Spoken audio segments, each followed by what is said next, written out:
Chapter 26 With Raymond taking the first round in such a ruthless way, the group felt a bit uneasy, but they stayed focused on winning the next 2 rounds. Luckily, Badoro was up next, striding confidently onto the platform. But his confidence waned when he saw the next prisoner. The guy was skinny and looked mean, carrying something wrapped in dark clothes. Badoro's eyebrows shot up in alarm. It seemed this prisoner was serious about the game, and whatever he was hiding under those covers spelled trouble. Wait, isn't he Remy the swindler? Kenmi's surprise was evident as all eyes turned to him for an explanation. Kenmi flashed a knowing smile as he elaborated, "Yep, that's him all right." Remy made quite a name for himself as a con artist. He had a knack for forging famous artworks with a staggering 99% resemblance to the originals. Thing is, Kenmi continued, his tone darkening slightly, his talent wasn't limited to art forgery. He had a twisted hobby of abducting young girls, aged around 14 to 19, and, well, let's just say his intentions weren't noble. Ponzu's expression twisted in disgust at the revelation, her frown deepening with each word. Meanwhile, Raymond and Bourbon remained stoic, their silence speaking volumes as they fixed their gaze on the platform ahead. "Hey there, old-timer, you look like you've got some muscle on you, hee." Remy's awkward laugh grated on Badoro's nerves, deepening his frown. "Wait just a minute." Remy continued with a mischievous glint in his eye. He revealed what he had in hand, and the group's surprise was evident as they saw 2 nearly identical paintings. Remy then placed them side by side on the ground, his smirk widening. "Hee, here's the deal," Remy announced gleefully, "I want you to guess which one is the real deal. No time limit, no fancy rules." Silence fell over the group as they realized Remy's game was designed to waste their time completely. Raymond's frown deepened as he examined the paintings, his eyebrows shooting up in surprise as he noticed something unexpected. However, the mood shifted as the others furrowed their brows, their attention drawn to the paintings. One depicted a woman, its style slightly artsy with a minimalist color palette of oranges, yellows, and reds. Badoro's forehead glistened with sweat, caught off guard by the unexpected challenge. He hesitated, murmuring to himself, "Here's hoping luck's on my side. I'll show. None of them are real." But then, Raymond's voice cut through the tension like a knife. Confusion rippled through the group, all eyes turning towards Raymond, searching for an explanation. Yet, despite Raymond's claim, the prisoner's smile remained unfaltering, though a hint of unease flickered in his eyes before he concealed it. "Seems like you've got yourself a helper. Well then, make your choice," he urged Badoro, his tone smooth as silk. Badoro hesitated, torn between trust and doubt. The swindler's composure was unsettling, refusing to crack even in the face of Raymond's bold statement. Unable to shake off his uncertainty, Badoro finally voiced his question, "But if one of them is real, how do we prove it?" A confident smirk danced across Remy's lips as he responded, "Simple. We'll toss them to the ground and see which one breaks. The real one won't shatter." His assurance only deepened Badoro's inner turmoil, leaving him trapped in a web of indecision. "Both'll crack under pressure. Take my word for it." "And how are you planning to prove they're both fakes?" Badoro shot back, his gaze fixed on Raymond. Meanwhile, Remy met Raymond's gaze with a subtle challenge. His replicas were flawless, a testament to his mastery of the craft. He'd honed his skills to the point where he could dupe even himself had he not known better. Every stroke, every detail, meticulously crafted from his own hand. "Let's see you figure that one out, hee." Remy's eyes twinkled with a mischievous gleam brimming with cunning. Raymond simply shook his head, casting a critical eye over the paintings once more before confirming, "Yep, those are definitely fakes. And why I'm sure of that? Because I happen to own the genuine one." He dropped the bombshell with an air of nonchalance. Silence fell over the room, each person frozen in disbelief. Remy's eyes bulged in shock as he sputtered, "What? That's impossible. One of those paintings alone is worth 5 billion jenny, and that's just the tip of the iceberg since there's a whole collection of it." "What?" The revelation sent shockwaves through the group. Raymond couldn't help but smirk at their stunned expressions. "So, care to explain how you've got billions worth of artwork in a prison cell?" "Wait, he's telling the truth. How in the world did a prisoner smuggle in paintings worth billions of jenny?" The realization dawned on everyone as they turned sharply to look at Remy, whose face drained of color as he clapped a hand over his mouth in horror at his own oversight. "Ah, I see. In that case, I declare them both fakes." Badoro roared with laughter, striding over to the paintings and snatching them up before Remy could react. "No, stop. Don't do it." Remy pleaded desperately, but Badoro merely chuckled. "Fat chance, ha ha ha." Remy's feeble attempts to intervene were no match for Badoro's strength. With a swift motion, the paintings were hurled to the ground, shattering into pieces upon impact. "No." Remy could only watch in anguish as he knelt before the shattered remains of his creations, tears streaming down his face. Even though they were fakes, they were still his handiwork. He had never intended for them to be destroyed. His plan had been to admit to both as his own creations and secure a victory in the game. It was supposed to be a win-win situation for him. But someone had ruined everything. "You son of a bitch." Remy's gaze shot towards Raymond, his heart boiling with rage. "What the fuck, man? None of this would have happened if you hadn't tried to be so clever." Remy's anger blinded him to the fact that Raymond had merely outsmarted him. He jabbed a finger accusingly at Raymond, spitting out his words, "And you claim to own them? Are you out of your mind? Do you think you're some kind of rich tycoon?" Yet, as the group's gaze fell upon Raymond's impeccably tailored suit, Remy's bravado faltered. He stammered, "Humph. Even if you're wealthy, money can't buy these. You're just a damn liar." But it was true. No matter how deep your pockets, these paintings weren't something you could simply purchase. They were masterpieces crafted by the legendary hunter Da Vinci, and everyone definitely wanted to get their hands on one of them. Most importantly, Da Vinci had infused them with his own nen, preserving them for eternity. Raymond's smirk widened in response to Remy's outburst of anger. "You caught me. I do lie about having just one of them." "Why you?" Remy's words caught in his throat as fury coursed through him, causing his body to tremble with rage. But Raymond's next revelation stunned not just Remy but everyone else present. "I've got the whole collection set, not just one." The room fell into stunned silence once more as all eyes turned towards Raymond, disbelief written plainly on their faces. With no apparent reason to lie, the truth of his claim began to sink in. Who was this guy, really? Chapter 27 Ignoring the stares from everyone, Raymond simply shook his head as the next prisoner dragged Remy away. It was fortunate for him that he was familiar with those paintings. He often bought such things as investments, and sometimes, he'd sell them at a loss to his other company to lower the company's profits and gain tax benefits. Why did he do this? Well, the banking system in this world was a mess. They printed money like crazy. Even being a hunter came with hefty expenses, sometimes racking up to billions. So Raymond made sure to convert his profits into tangible assets like rare art and diamonds, things that wouldn't be affected by the ridiculous inflation caused by the flawed financial system. It was just a smart move to protect his wealth. Ponzu wordlessly ascended the platform, her expression serious as she sized up her opponent. The newcomer, of similar build, shed her robe to reveal a striking woman with cropped dark hair and a martial kimono. Recognition flickered across Ponzu's face as she realized her adversary's identity.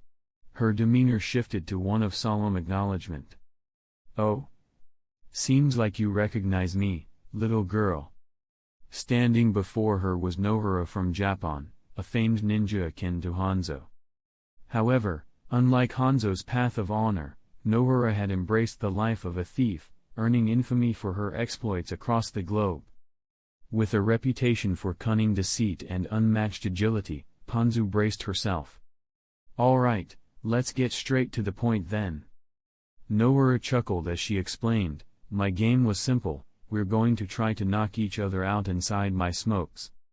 As Nohura unveiled the game they were playing, a glint of cunning lit up Panzu's eyes. Panzu's advantage lies in Nohura's ignorance of her own abilities. Adopting a defensive stance, Panzu's seemingly passive demeanor almost provoked laughter from Nohura. Undeterred, Nohura proceeded with the game's explanation. With a flourish, she unleashed a thick veil of smoke, obscuring the platform from view. The game was on, and anyone caught within the fog and knocked out would be declared the loser. Little did Nohura know, she had unwittingly set the stage for her own downfall. With a sly smirk, Panzu unleashed her secret weapon. A swarm of buzzing bees. Their strange noises echoed through the haze, catching Nohura off guard. It happened in a flash. Nohura's screams pierced through the thick smoke as a bee found its mark, delivering its painful sting. Before she could react, another followed suit, sending her spiraling into unconsciousness. A single bee sting was tolerable, but the venomous strike of two proved fatal. As the smoke dissipated, the platform revealed Panzu, silent and unmoving, her gaze fixed on Nohura's lifeless form. The other participants regarded Panzu with newfound wariness. It became clear that she was no ordinary contender. The eerie buzzing of insects had hinted at her deadly arsenal, and now, with Nohura's demise, their suspicions were confirmed. Panzu was a force to be reckoned with. "Fucking useless," muttered one prisoner, disappointment etched on his face. "I thought I'd at least shave a few years off my sentence." The complaints echoed loudly as the game concluded with the participants' victory. With that out of the way, the participants were free to continue their descent down the trick tower. Silence settled over the group as they moved forward, navigating through a labyrinth of traps and obstacles. Surprisingly, the challenges seemed fairly manageable for all of them. Raymond kept pace with the others, observing the subtle shift in their demeanor. It seemed they had grown wary of him, a fact that slightly amused him. After navigating through hours of traps and obstacles, they finally arrived at a pair of imposing doors. Lipo's voice echoed around them, "Well, well, well.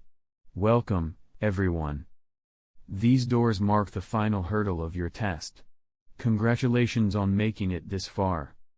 His chuckle filled the air as he continued, "Now, these two doors, press X for the door on your right, offering an easier and shorter path, or O for the left door, a harder and longer route." The group remained unimpressed, fully aware that there was a catch. Lipo's laughter grew even louder, his amusement evident. "But here's the kicker, the easier path can only accommodate 3 people. The rest had to be shackled to the walls to open it. And the harder path would get you through in 45 hours regardless of how fast you were going. He, then, which door will you choose?" he teased as his laugh echoed through the room. The group fell into a tense silence, each member exchanging wary glances before collectively focusing on one person. "They figured out I'm the biggest threat, huh? Pretty sharp." Raymond chuckled, noting the weight of their stares with a hint of amusement. Badoro stepped in, shaking his head, "Let's calm down, guys. Check your timers. We still have 63 hours left. No need to fight over something so trivial. We can all get what we want without causing a scene," he reasoned, directing their attention to their wristwatches. A moment of quiet contemplation followed Badoro's words. Slowly, the tension dissipated as the group seemed to agree with his logic. Considering how smoothly they'd navigated through the traps, Badoro's suggestion made sense. "Yeah, Badoro's onto something." "I'm with Badoro," Ponzu and Kenmi nodded in agreement. Bourbon just shrugged, showing he was on board too. "I'll leave the decision to you," Raymond said, smiling as everyone turned to him. With Raymond on board, the tension melted away, and they all visibly relaxed. His words might have sounded like an order, but in the moment, they were just glad to have a decision made. "But there is no rule saying we can't just force the door open by ourselves, right?" Badoro suggested, laughing heartily. It dawned on the others that this was indeed a viable option. With a grin, Badoro strode towards the door marked as the easier path. He took a deep breath, then swung his fist at the door with all his might, creating a loud thud that made some of them flinch. "What?" To Badoro's surprise, his punch didn't even make a scratch on the door. Undeterred, he tried again and again, but the door remained stubbornly intact, frustrating his efforts. Badoro turned to Raymond with a wry smile. "Young man, care to give it a shot?" Raymond was taken aback by the unexpected offer. He hadn't anticipated Badoro's invitation since it might have hurt his pride, but he was willing to try. "A wise and humble old man, huh?" Raymond nodded at Badoro, who just smiled at him. They shook their head as they mentally prepared themselves to tackle the harder route, not expecting Raymond to be able to open it up. However, bam! A deafening blast echoed through the chamber, causing them all to turn and stare in astonishment. A massive hole had been blasted open, revealing not only the easier route but also the harder one. Their jaws dropped in disbelief as they watched Raymond's nonchalant figure. "Let's move." Chapter 28-. Finally reaching the bottom of the trick tower, the group let out collective sighs of relief as they stepped into the waiting room. One by one, their names were called out. Badoro took the lead, claiming the 8th spot. Then, it was Raymond's turn. And in 12th place, number 406, Raymond. Silence greeted Raymond's entrance, save for the amused chuckle from Hisoka, who had arrived earlier. "Seems like you're quite late," Hisoka remarked, his gaze fixed on Raymond. Ignoring the exchange, Raymond scanned the room, spotting a few familiar faces, including Jitarakar. But to his dismay, there wasn't a single chair in sight. With a resigned sigh, Raymond found a corner to settle in. Closing his eyes, he waited patiently for the rest of the participants to finish their exams.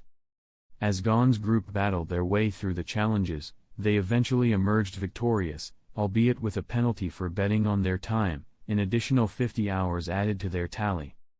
Luckily, they had enough time to spare, thanks to Gon's clever decision to take the easier path, much like Raymond's group. "Oh, Raymond." Gon and Killua waved excitedly at Raymond, who greeted them with a smile. They began to regale him with tales of their recent adventures, their enthusiasm infectious, which prompted everyone to look their way. "As expected of you, that should be a breeze," Kurapika acknowledged with a nod.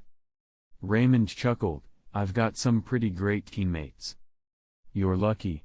One of my teammates is a useless, grumpy old man," Leorio grumbled in response.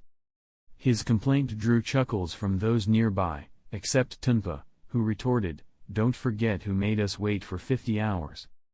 The exchange sparked a bickering match between Leorio and Tunpa, attracting the interest of the onlookers. As tension simmered and the bickering threatened to escalate, Lipo emerged from his observation room, effectively diffusing the situation. He congratulated the participants on passing the 3rd phase of the Hunter exam and then guided them out of the tower. He then explained the next phase, set to take place on Zevil Island. Lipo assured them that transportation would be provided by the association as he handed out cards to each participant, each containing a target number. Each person's own badge counted for 3 points, as did their assigned target's badge.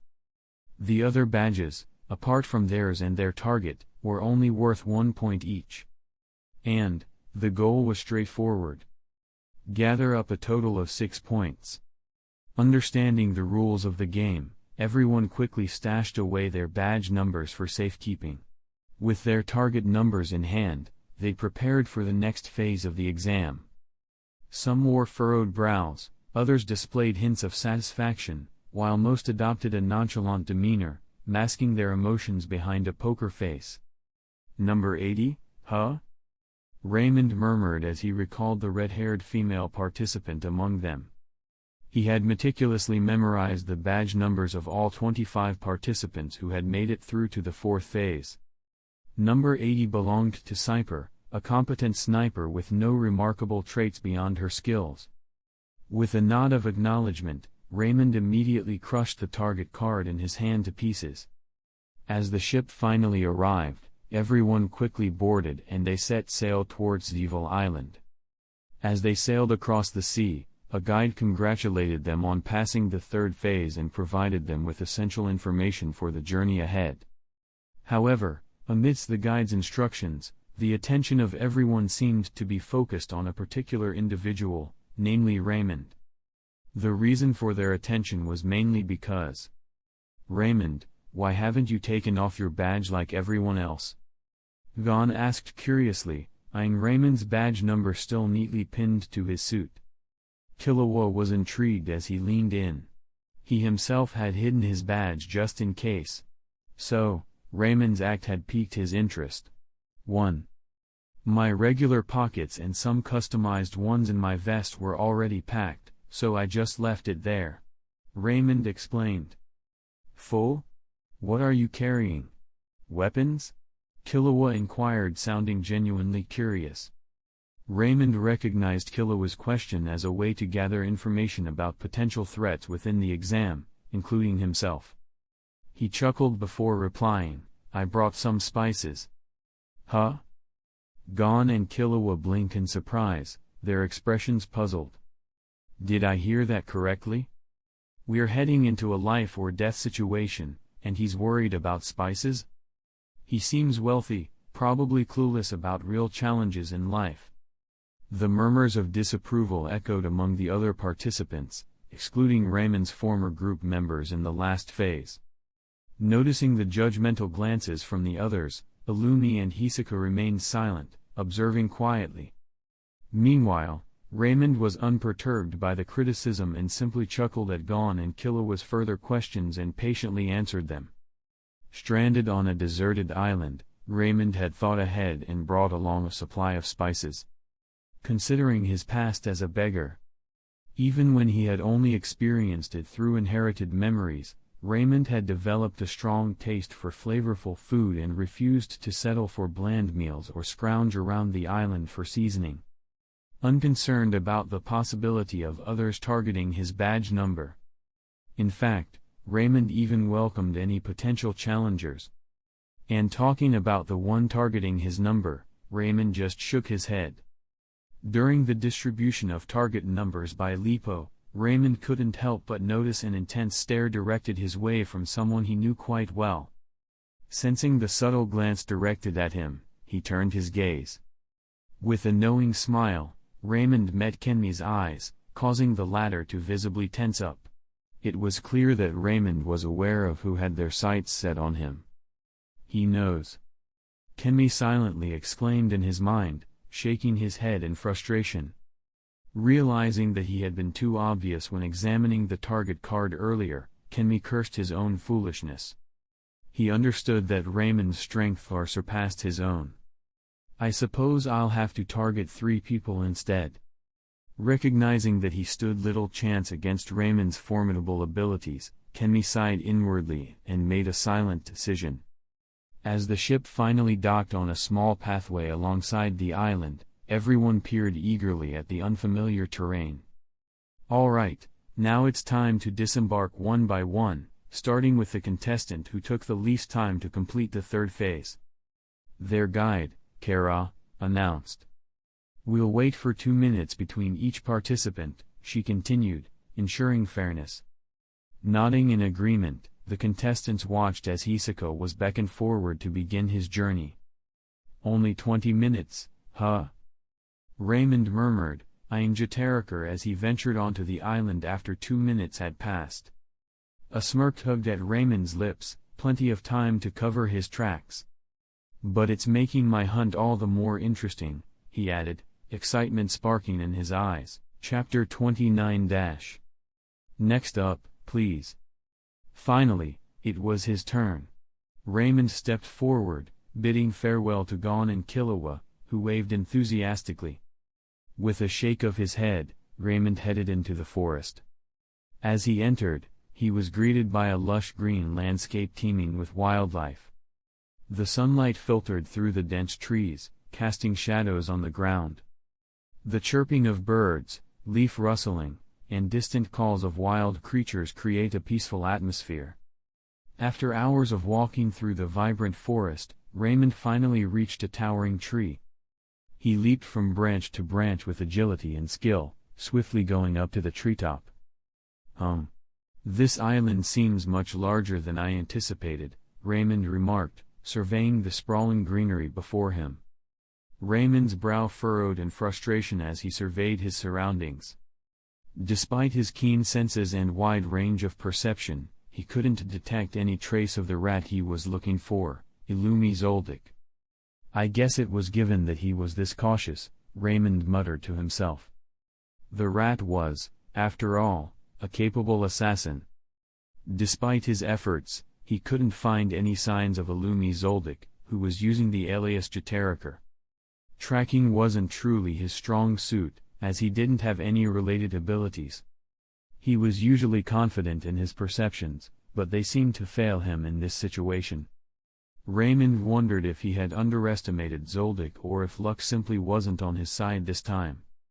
As Raymond prepared to leave the tree, he caught sight of movement nearby. Turning his head, he spotted a woman with long red hair carefully searching the ground. It was his target, number 80, Cyper. A smirk tugged at Raymond's lips as he observed her. "Oh? Don't blame me for this. You brought this upon yourself." With his crimson eyes gleaming, he chuckled softly. Without bothering to conceal his presence, Raymond leaped from the tree. The sudden movement caused a branch to snap loudly, startling Cyper. She turned towards the noise, her eyes widening as she spotted Raymond's figure descending towards her. But Raymond's calm demeanor didn't match Cyper's surprise. "I would appreciate it if you don't stare too much, please." He smiled casually, his voice cutting through the tension. Cyper was immediately snapped back from her reverie before she hastily leaped backwards and created some distance between herself and Raymond. Click! With a swift motion, she raised her sniper rifle and fired at Raymond's head decisively. "Oh!" But Raymond simply tilted his head, effortlessly dodging the bullet. "What in the world?" Cyper's shock was evident in her wide-eyed stare. She had underestimated Raymond, assuming him to be nothing more than a pampered rich guy, especially after his odd choice to prioritize spices on the ship. What she had witnessed so far was totally out of her expectations. His chuckle sent shivers down her spine as she realized her mistake. "I thought you were the reserved type, but it seems I was mistaken. You're quite fierce, lady." Raymond's words were unnervingly calm, and Cyper felt a sense of impending danger creeping over her. Instinctively, she knew she was in over her head. She finally grasped the truth. He's dangerous. Raymond was not to be underestimated. He was far stronger and more dangerous than she had ever imagined. "I didn't realize you were good up close, too. Interesting," Raymond remarked, raising an eyebrow as he watched Cyper switch her sniper for two military knives and take a defensive stance. Sweat dripped down Cyper's forehead as she realized relying solely on her sniper at close range would be dangerous. "All right, lady. I'll play along," Raymond chuckled. In an instant, he disappeared from view, leaving Cyper wide-eyed. Exclamation mark. Suddenly, she felt a sharp blow to her stomach. The impact sent her tumbling to the ground, where she doubled over as her face contorted in pain before she vomited whatever she had eaten that day. Raymond lowered his feet, eyeing Cyper's figure with a nod. "Very good, you're quite resilient," he remarked, his voice echoing in her mind like a specter. Gritting her teeth against the pain, Cypher dashed towards him as she hoped to catch him off guard. But Raymond was too quick to reach as he casually evaded her knife jab and countered with a powerful punch to her face. Ugh! Cypher groaned in pain as she was sent flying into the trees before tumbling to the ground. "I respect your attempt, but hate to say that won't be enough." Raymond shook his head, a mix of respect and disappointment in his eyes. Cypher winced in agony, her body quivering from Raymond's relentless assault. Gritting her teeth, she managed to croak out, "I know that won't do the trick." Raymond cocked his head, puzzled. "You should have taken me out with one hit." A metallic clinking caught Raymond's attention as he glanced downward. There, on the ground, lay a small object. "You fool!" Cypher's voice taunted him again, dripping with scorn. Before Raymond could react, the object suddenly exploded, releasing a thick cloud of smoke that obscured his vision and filled the area with disorientation. "Quite the trickster, isn't she?" Raymond muttered to himself as the smoke gradually dissipated, revealing no sign of Cypher, which had slipped away right after her smoke grenade exploded. But instead of frustration, a sly grin played on Raymond's lips, a reaction Cypher might hadn't anticipated. "She's got some skill, that's for sure." With a shake of his head, Raymond revealed a card in his palm, the very one Lipo had provided to identify the target number. His smirk widened. "Nicely done. Looks like her target was indeed number 301. It was Cypher's card. Initially, Raymond had his doubts. Was Jeteriker really Cypher's target this time around? He remembered her fate in the original storyline, and it should have been the case. But it was better to be safe than sorry since his presence might have changed everything. So, he had to be sneaky, swiftly grabbing the card from her without her noticing. Those kicks and punches were just a means to make sure she was a capable pawn, someone who could potentially lead him to his real target, Illumi Zoldyck. That, after all, was one of the reasons he joined the Hunter exam in the first place. Closing his eyes, Raymond honed his perception. His crimson eyes sparkled with a devious light when he opened them again. "Let's see if she can lead me to the rat." Raymond's presence slowly faded away, his figure immediately blending into the surroundings. Silently, he moved toward the direction Cypher had darted off to while she remained oblivious to the fact that she was unwittingly dancing in the palm of his hand. Chapter 30. Cypher caught her breath as she huddled behind a massive boulder. Pain rippled through her body, etching lines of agony on her face. She couldn't shake off the memory of the recent close call. "I've had some close ones, but that was too close," she muttered, wincing at the ache. Where did that strong guy even come from? Shaking her head, Cypher winced, still feeling the lingering effects of the one-sided beating she endured. "I was lucky to slip away using that trick," she muttered as a shiver running down her spine at the memory. She then scanned her surroundings warily before deciding it was safe to proceed. With a sigh, she stripped off her clothes, revealing a sizable bruise on her stomach that had turned to a deep shade of blue. "Erg." She winced, knowing it would be a pain for weeks. Her face bore a few bruises from Raymond's punches, but she shrugged them off. At this point, her appearance was the least of her worries. "It's enough to keep me going," she muttered to herself, rummaging through her bag until she found a bottle of painkillers. Downing the maximum dose, she grimaced at the bitter taste but knew it was necessary to dull the pain. Cypher rested her head against the large stone, feeling a sense of relief as the pain gradually lessened. Although still present, it was now manageable and wouldn't hinder her movements. Meanwhile, unbeknownst to her, Raymond observed her from afar as he leaned against a nearby tree with a furrowed brow. "Looks like I went too far," he muttered, realizing he had dealt Cypher a heavy blow. Expecting her to take a short break before continuing her search, he shook his head in mild regret. But did he regret hitting a woman so hard? Not exactly. After 12 years in this world, gender didn't factor much into fights. It was all about winners and losers.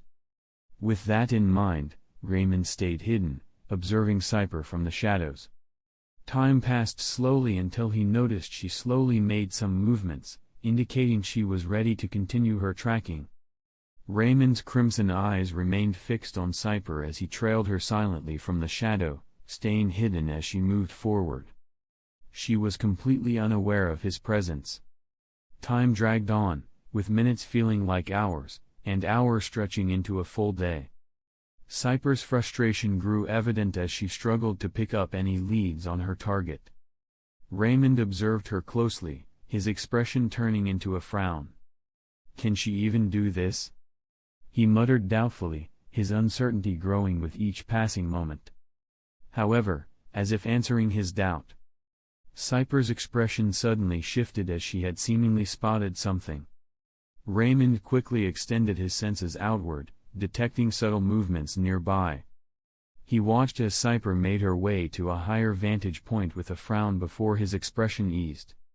Consider this my fee for the service. With a sigh, Raymond shook his head. Meanwhile, Illumi, who was still disguised as Jeteriker, leaned against a tree. He was idly twirling a needle in one hand while conversing on a communication device held in the other. Do you know who your target is? He murmured into the device, his voice barely above a whisper.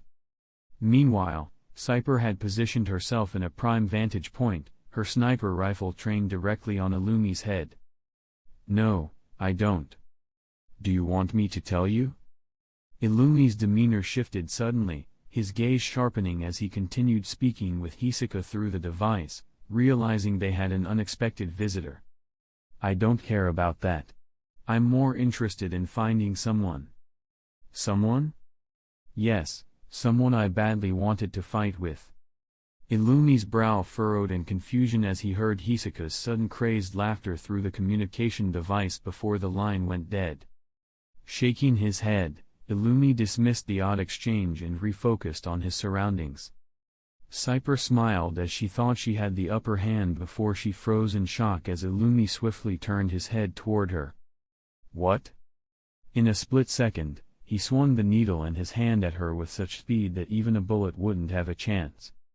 Clang! A loud metallic sound rang out as Cypher stumbled backward, landing hard on the ground.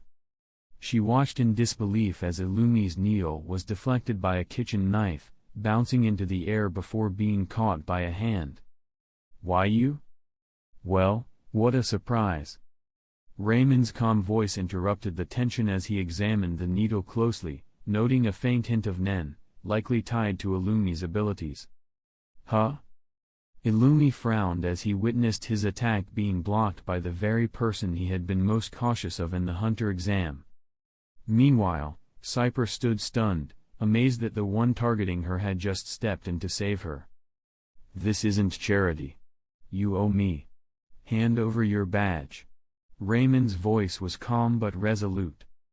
Pardon? Cypher's confusion was evident. I won't repeat myself. With a reluctant sigh, Cypher clenched her jaw and surrendered her badge to Raymond. Wise choice. Raymond spoke as he casually added it beside his own on his suit. Despite her hesitation, she couldn't deny that Raymond had just saved her life. Without a word, she started to walk away, noticing Raymond's focus shift to her original target, Jeteriker. She knew trouble was brewing as she completely ignored Raymond's odd sense of fashion of displaying the badge side by side. Without uttering a single word, Raymond channeled his nen into the needle, devouring Illumi's nen. And with a swift motion, he sent the needle hurtling through the air towards Illumi, who leaped to dodge it. Boom! A deafening boom echoed through the area as the spot where Illumi had been standing moments ago was obliterated by Raymond's attack, leaving behind a deep crater with the needle lodged at its center. I don't remember having any issues with you, Illumi's voice rang out as he watched Raymond's figure vanish, only to reappear directly in front of him. Raymond shook his head, toying with the kitchen knife in his hand before speaking. You took a job to kill one of my guys, and yet you're bold enough to talk like this. Fits the Zoldyck style. Illumi's eyes widened in surprise at Raymond's sharp words. You know who I am? Why else would I be here? With that, Raymond disappeared again, and Illumi followed suit as a loud clash rang out. The impact sent shockwaves rippling through the forest. Who are they? Cyper was affected by the shockwave as she hastily moved for a cover. She felt a chill run down her spine as she watched the absurd clash unfold before her eyes, leaving her numb with disbelief. Chapter 31 - On the other side of the island. Gon was patiently following Hisoka, who seemed to be lost in thought. Suddenly, Gon felt a jolt, and his gaze snapped in a certain direction. What's this feeling? Even though he didn't understand what was happening, his instincts screamed at him to run. Hisoka also seemed to sense it. His usual bored expression shifted into one of alertness, his mind whirling with thoughts as he tried to make sense of the situation. It has to be these two. A twisted expression of delight spread across Hisoka's face as he realized the only two individuals capable of emitting such intense pressure must have encountered each other. Ah! Gon couldn't help but shiver as he heard Hisoka emit an eerie sound filled with a strange mix of excitement and anticipation. Should he follow Hisoka toward the source of danger, or would it be wiser to stay put? I've got to pass this exam, Gon whispered to himself, determination filling his voice as he steeled himself. With resolve in his eyes, he decided to follow Hisoka. Clang! The clash between Raymond's knife and Illumi's needles reverberated through the forest with a resounding clang. Their nen intertwined in a violent energy that unleashed devastating shockwaves, reducing the surrounding landscape to ruin with them at its center. Feeling his opponent's nen seem to have devoured his, Illumi's body tensed. He immediately let go of the needles in his hand as he vanished from Raymond's line of sight, leaving only a fleeting disturbance in the air. Raymond's acute senses detected the subtle shift, allowing him to narrowly evade Illumi's subsequent attack. However, Illumi's aggression didn't end there. With lightning speed, he launched a ferocious kick towards Raymond's figure. Seeing the kick coming his way, Raymond's reflexes kicked in as his hand intercepted the blow mere moments before it could make contact, the force of the impact coursing through his frame. Illumi seemed to be surprised his kick didn't send Raymond's figure flying. Yet, Illumi suddenly sensed an imminent danger as he swiftly retreated, putting considerable distance between himself and Raymond, his gaze ablaze with a predatory intensity. Why? You scared? Raymond's casual taunt cut through the tense atmosphere, met only by Illumi's silent stare. Illumi lightly stole a quick glance at his feet as he felt numbness feeling. He knew his bone cracked just from the clash, evidence of Raymond's overpowering strength. Illumi couldn't help but acknowledge the raw power his opponent wielded. Who are you? Though his voice was plain, Illumi was in fact, in a state of disbelief. In his family, only his father surpassed him in sheer strength. Raised within the rigorous training regimen of the Zoldyck family, Illumi possessed a range of abilities: resistance to poisons, tolerance to electricity, agility, and strength. His combat skills, both armed and unarmed, were finely honed through years of experience. Yet, despite his formidable skills, he found himself outmatched by an unexpected opponent encountered during the Hunter exam. What unnerved him most was Raymond's ability to track his lightning-fast movements with ease, a sensation that sent a shiver down Illumi's spine. Something he hadn't felt in years. Me? Raymond's chuckle broke the tension. In a blink, he vanished from Illumi's view. Illumi's eyes shook as he sensed danger, but before he could react, a sharp kick found its mark in his abdomen, sending him stumbling back in a desperate attempt to create space. Yet Raymond pressed on, swiftly closing the gap as he declared, "I'm a pest control technician." Ignoring the sarcasm in Raymond's words, Illumi lashed out with a kick of his own, realizing there was no solid ground to stand on in midair. But Raymond evaded with surprising agility, catching Illumi off guard. Seizing the moment, Raymond closed in and landed a devastating blow, sending Illumi crashing to the forest floor with a deafening thud. A cloud of dust billowed around the impact site, momentarily obscuring Raymond's vision. With a deft twirl of his kitchen knife, he remained focused on the crater, anticipating Illumi's next move. Raymond chuckled as the dust slowly settled, revealing Illumi's actual form as he slowly peeled off the needles in his hand. "You're tougher than I expected for an assassin." Though he was surprised that his kick hadn't broken Illumi's hand, Raymond knew Illumi's hand should be cracked despite the protection of Illumi's nen. A tense silence settled between them as Illumi's face returned to normal, locking eyes once again with Raymond's crimson gaze. "Which one among my target was your man?" The question hung heavy in the air as Illumi's mind raced for a solution. Direct confrontation was a clear disadvantage for him since his nen type was manipulation. In order for his ability to take effect, his needles had to be deeply embedded in his opponent, a feat impossible in a head-on clash against Raymond. "This guy." Illumi's gaze narrowed as it settled on Raymond, whose impeccably clean suit betrayed no sign of the chaos around them. "He's way more dangerous than I thought." Instead of answering, Raymond's expression suddenly shifted. A hint of dissatisfaction clouded his features as he shook his head. "As I expected." His words were barely a whisper as he glanced at the kitchen knife in his hand, eventually tucking it back into his vest. Turning his attention back to Illumi, Raymond suddenly found himself alone, the assassin having vanished from sight. With a subtle tilt of his head, Raymond narrowly evaded Illumi's hand, which was now seemingly transformed into a deadly weapon with veins protruding and nails sharpened. Looking at how Illumi manipulated his muscles to form a deadly weapon out of his bare hand made Raymond raise his eyebrows. Nevertheless, Raymond merely smirked. "It's a bit clumsy wielding a kitchen knife in combat. I'll stick to my fists."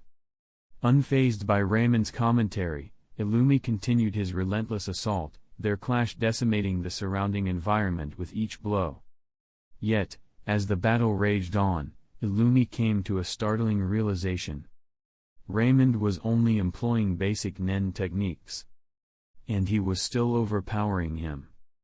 The revelation struck Illumi like a bolt of lightning, Illumi's eyes widening in disbelief, contrasting with his nonchalance during the whole fight. Reacting swiftly, he took out his needles seemingly out of nowhere, brandishing them with precision toward Raymond. With a nimble dodge, Raymond narrowly evaded the attack, affording Illumi a moment to put some distance between them. Silently looking at Raymond's pristine suit amidst the chaos, Illumi's mind raced with urgency. "I've got to get out of here." Chapter 32 As a Zoldyck, Illumi had spent his entire life honing his skills as a hunter. He was the predator, always stalking his prey with lethal precision. But now, the roles were reversed.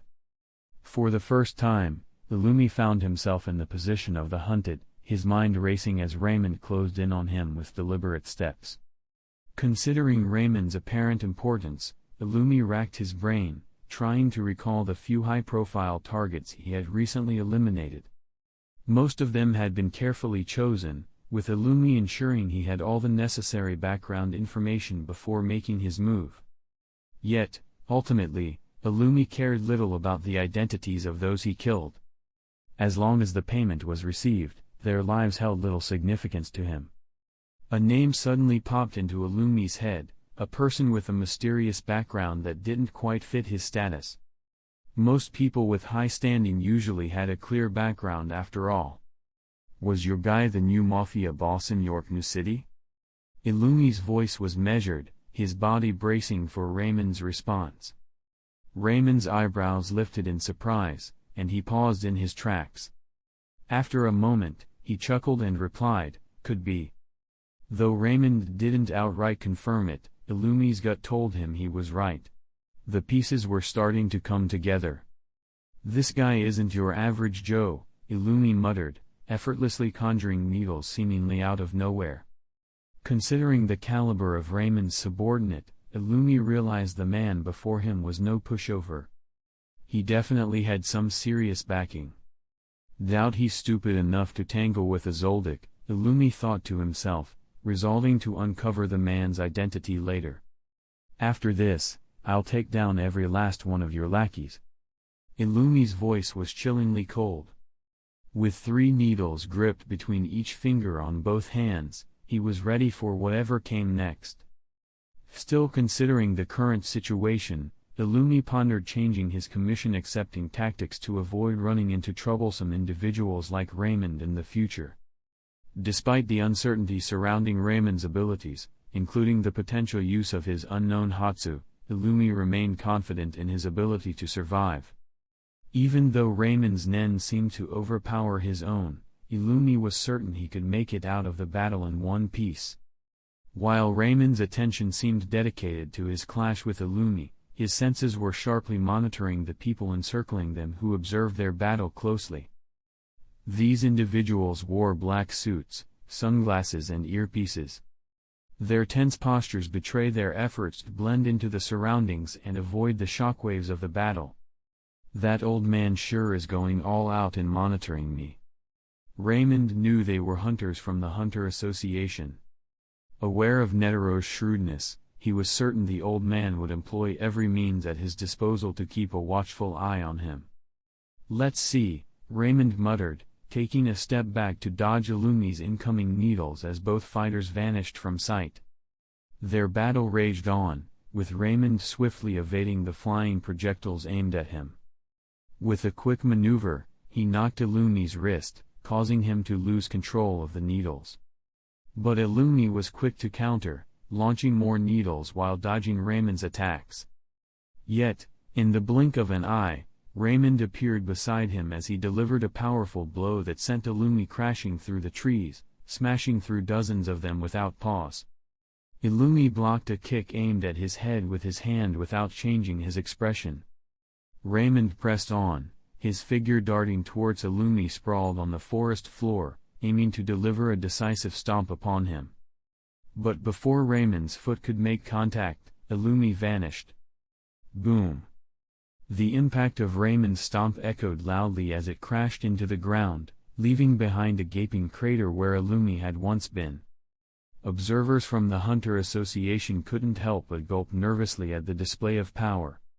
Illumi reappeared a short distance away from Raymond, his hand flailing in pain, broken and useless. His emotionless expression was directed at Raymond before his form blurred into action as he went aggressive to counterattack. "Oh? That's kinda cute," Raymond remarked with a hint of amusement in his voice. He skillfully dodged each of Illumi's incoming needles. However, Illumi persisted as he kept launching a barrage of kicks and punches in rapid succession. Raymond's attention was suddenly drawn away as he swiftly stepped back to avoid a sudden gust of wind aimed at his head. His eyes narrowed as he observed the impact on a nearby tree. A bullet?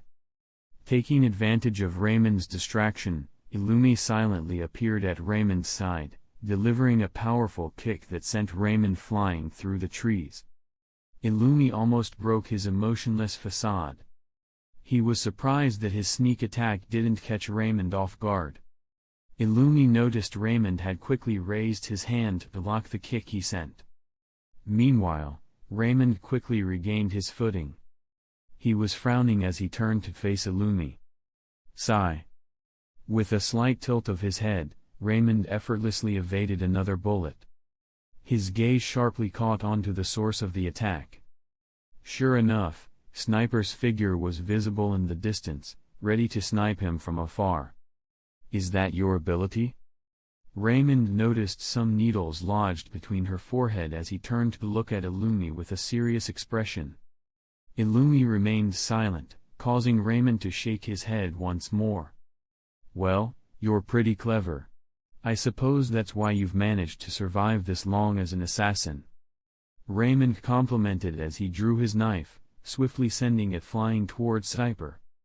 To his surprise, She didn't flinch at his attack as she calmly shot at him once more, prompting Raymond to sidestep. Seizing the opportunity, Illumi launched another attack, forcing Raymond to leap backward to put some distance between them. Meanwhile, Cypher's head suddenly flew off as Raymond's knife struck her neck with deadly precision. No more distractions now. Raymond's voice cut through the tension, sending a chill down Illumi's spine as he scrambled to devise a plan. His senses were keenly aware of the hunters surrounding them. With a determined resolve, Illumi retrieved his needles once more, casting aside thoughts of the hunter exam and using them as a decoy instead. Raymond's figure blurred, appearing right before him in an instant.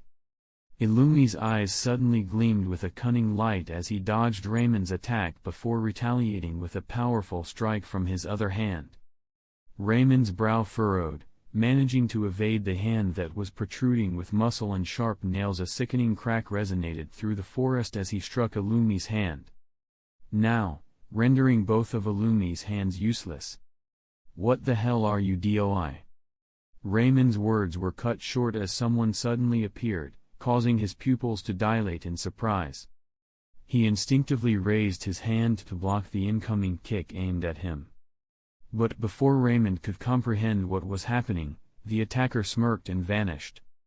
Instead of the anticipated kick, Raymond felt a powerful punch slam into his face, sending him crashing through the forest floor, engulfing the area in a cloud of dust. "I don't remember inviting a clown to the party." Slowly rising to his feet, Raymond fixed his gaze on his assailant. "Am I not allowed to invite myself?" Hisaka replied with a mischievous grin playing across his face. "Hey hunters! Short cult mandatory break time. This is your reminder that breaks are important. Anyway, did you know, Gon's design was influenced by Yusuke from Yu Yu Hakusho? Togashi reused elements like the spiky hair and hot-headed nature. Think of Gon as a more optimistic Yusuke. Had to look it up. I don't see it. But cool to know. No, let's dive back in." Chapter 33 Lightly brushing off the dust from his suit, Raymond's expression remained cold as he locked eyes with Hisaka, who appeared eager for a fight as he sighed. Suddenly, Nen erupted from Raymond's body, engulfing the raised battleground around him in a terrifying aura. His crimson eyes suddenly glowed with intensity. Exclamation mark.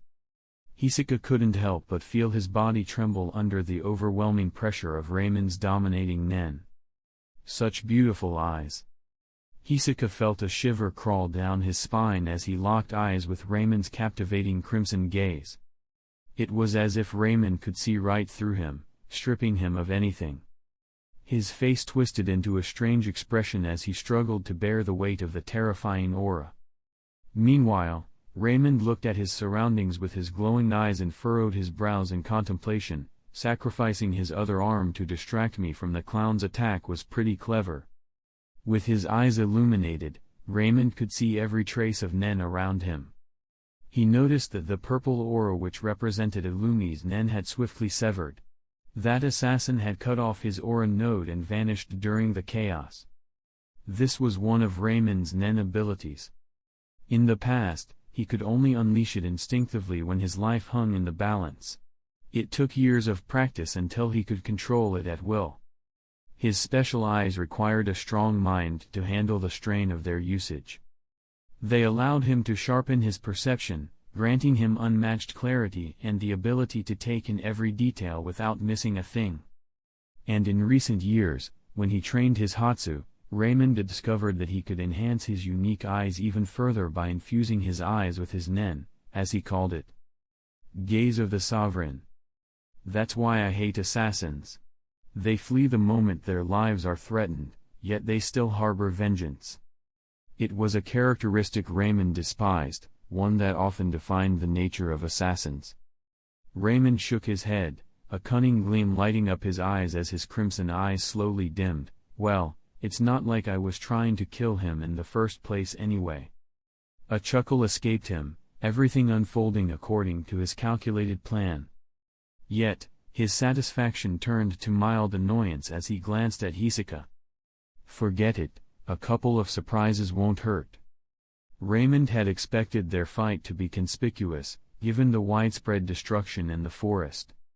Still, he hadn't anticipated Hisoka would go as far as using Zetsu to mask his presence and land an unexpected hit.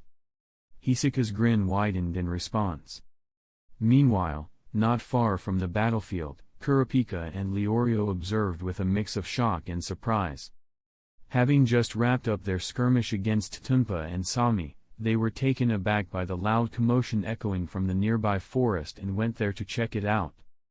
"I thought I'd seen it all," Leorio muttered, swallowing nervously as he realized the battle unfolding before him far exceeded anything he had witnessed before.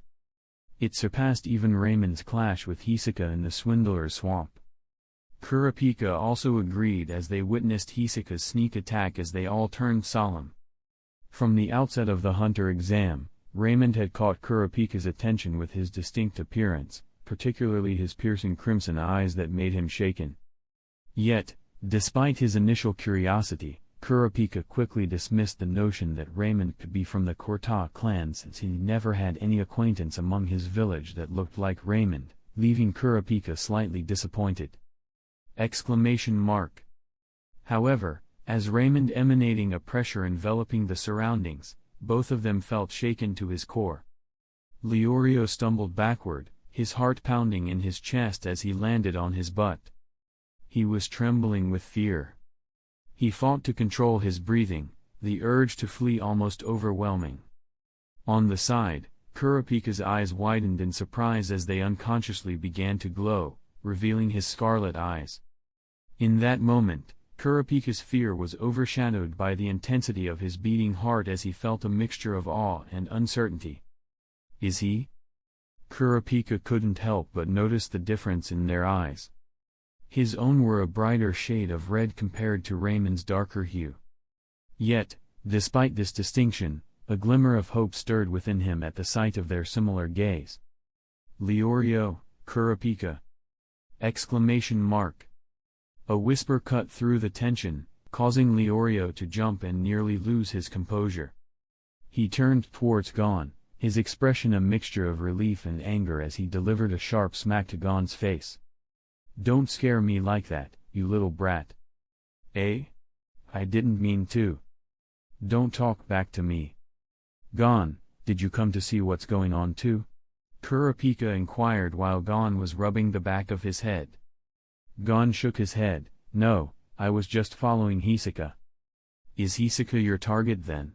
Kurapika's eyes widened in realization.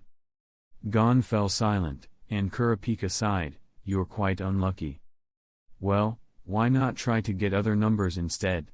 Leorio suggested, shaking his head sympathetically. "No, this might be Gon's chance to get Hisoka's number." Kurapika interrupted, prompting Leorio to tilt his head in confusion. Gon nodded seriously, confirming Kurapika's observation.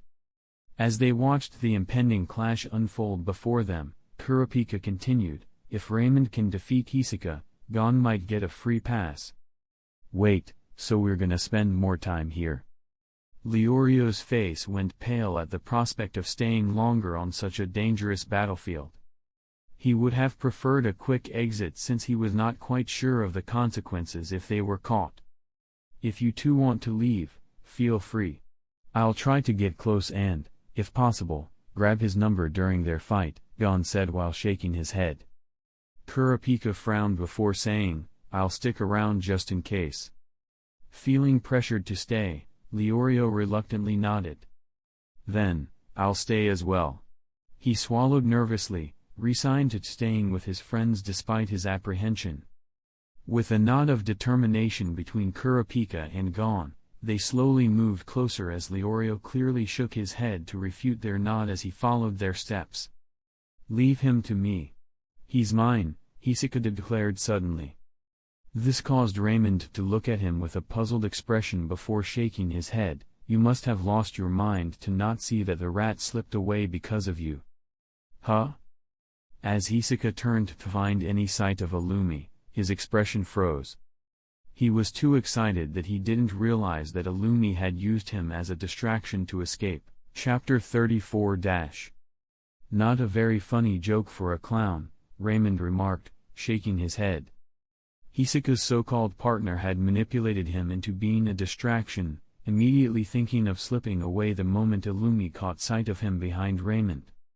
Yet, Hisaka's thoughts then drifted to Illumi's condition earlier, and his body trembled even more intensely. Does that mean he's strong enough to pose a serious threat to a Zoldyck of Illumi's caliber? Hisaka's gaze locked onto Raymond, his muscles tensing with excitement. Raymond smoothly sidestepped a tree hurtling towards him, spotting Hisaka's bungee gum attached to it. But it was just a distraction as Hisaka suddenly materialized by his side and launched a punch. Raymond swiftly dodged, closing the distance between them. Hisaka's eyes widened as Raymond's fist came at him, prompting him to throw up his arm to block.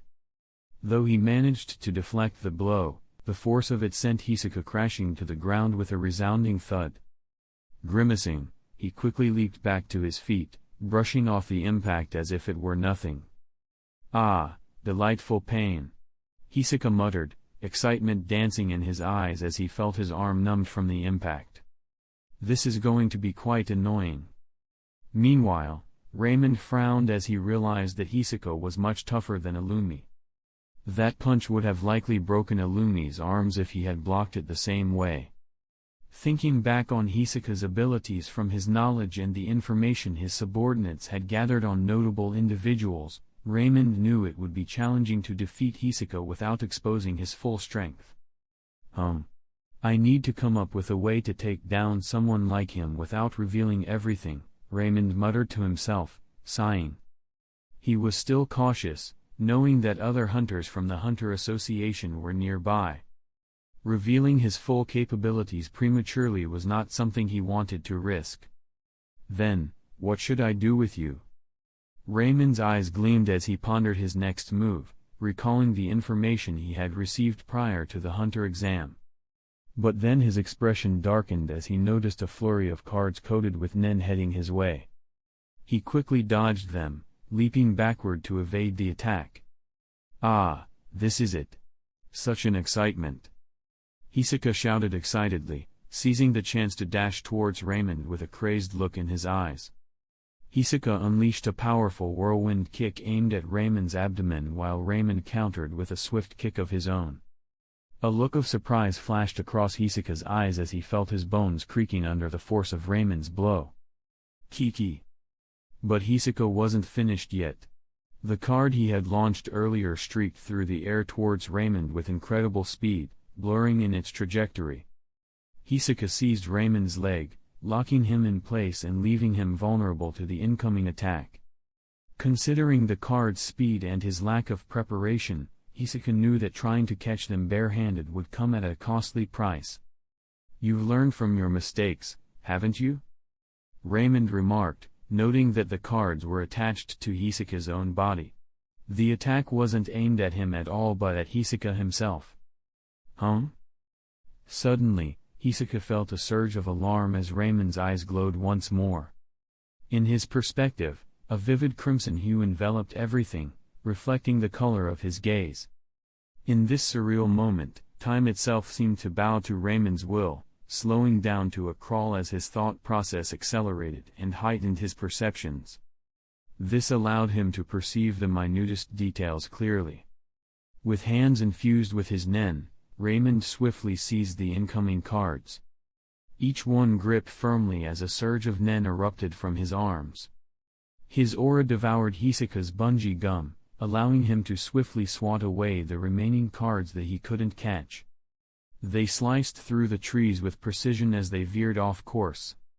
All of this unfolded within mere milliseconds as Hisaka, sensing the danger, quickly released his hold and attempted to put some distance between himself and Raymond. Exclamation mark. A shiver ran down Hisaka's spine as he found himself locked in the piercing gaze of Raymond's glowing crimson eyes. In an instant, Raymond closed the distance between them, his face looming ominously close to Hisaka's. Suddenly, Hisaka felt a searing pain as both of his arms were torn away in a blur of movement. Raymond had turned Hisoka's own card against him with shocking precision. Boom! With a forceful kick to his chest, Hisoka was sent hurtling toward the same crater he had been in moments before, landing with a resounding boom. The impact created a gaping hole in the ground, the dust settling as Raymond landed on the ground with a heavy thud while Hisoka's severed arms fell limply to his sides. Ugh! Hisoka grunted in pain, blood spewing from his mouth as he assessed his now armless body. With a grimace, he tightened his muscles in an attempt to stem the bleeding. Raymond closed in on Hisoka, his movements deliberate. Placing a foot firmly on Hisoka's chest to immobilize him, Raymond held Hisoka's severed arms in one hand while idly twirling a card in the other. A crazed laugh bubbled from the clown's lips as he looked up at the mesmerizing crimson eyes that seemed to be utterly looking down on him. "Were you holding back against Illumi? That's none of your business." Raymond knew Hisoka was stronger than Illumi, considering the way his strength almost rivaled his own. More importantly, Hisoka's ability to swiftly provoke Raymond into using his eyes was enough proof. Kek! Hisoka's laughter echoed, filling the air with a sense of madness. Raymond's crimson eyes shimmered as he gazed at Hisoka's disheveled form. "You seem to have some plan with him. Care to share?" Hisoka's smile widened as he spoke, as if his battered appearance didn't bother him. "You've got a few screws loose up there," Raymond remarked, his brow furrowing as he regarded Hisoka with a mix of disdain and pity. "But I won't end you here. Take it as a favor you need to pay in the future." With a swift motion, Raymond hurled one of Hisoka's arms, sending it soaring across the island. He repeated the action with Hisoka's other arm in the opposite direction. Then, with precision, Raymond swung the card in his hand, severing Hisoka's legs and leaving him helpless and incapacitated. "I know you've put your nen into those limbs. Survive if you can. And when the time comes. Kek. Don't ask questions. Just do as you're told." Raymond tossed Hisoka's legs away in a completely different direction compared to both of Hisoka's arms. "What if I refuse?" Raymond's expression remained stoic. "It won't change anything. I'll get what I want, with or without your help." Kek. With that, Raymond turned and walked away, leaving behind the sound of Hisoka's maniacal laughter. Chapter 35 - "That should be enough to let them know I'll come over for a visit," Raymond muttered softly. He was satisfied that he had accomplished what he came to do and completed his objectives for the time being.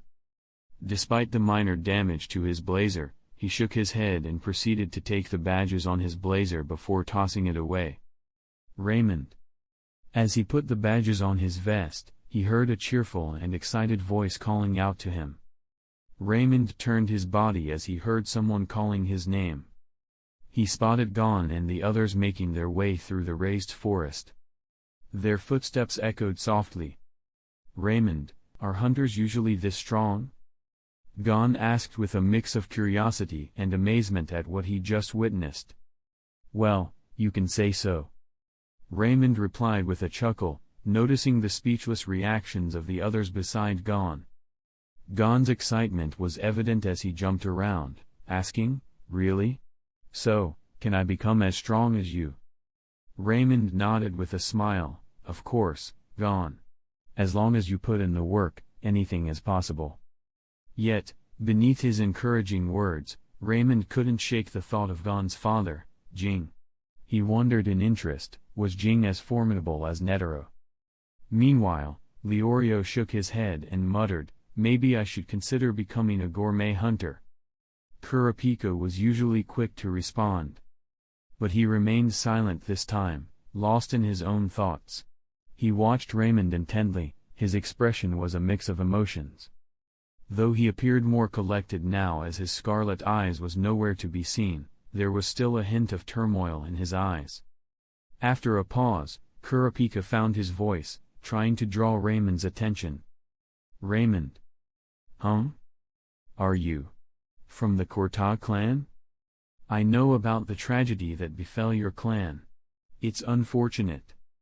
Raymond shook his head sympathetically.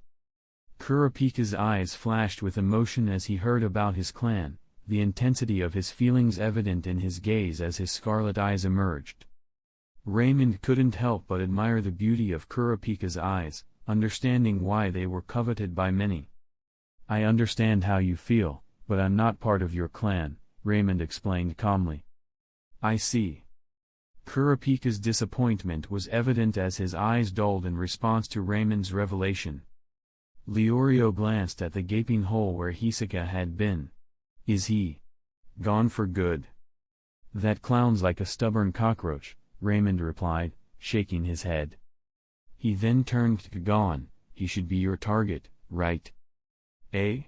That's right," Gon responded, surprised. "How did you know? You followed him this far, didn't you?" Raymond shrugged. "You're right." Gon nodded in agreement, realizing Raymond had a point. "Well, whatever. Just grab his badge while you have the chance," Raymond advised before walking away. "Take care, kids."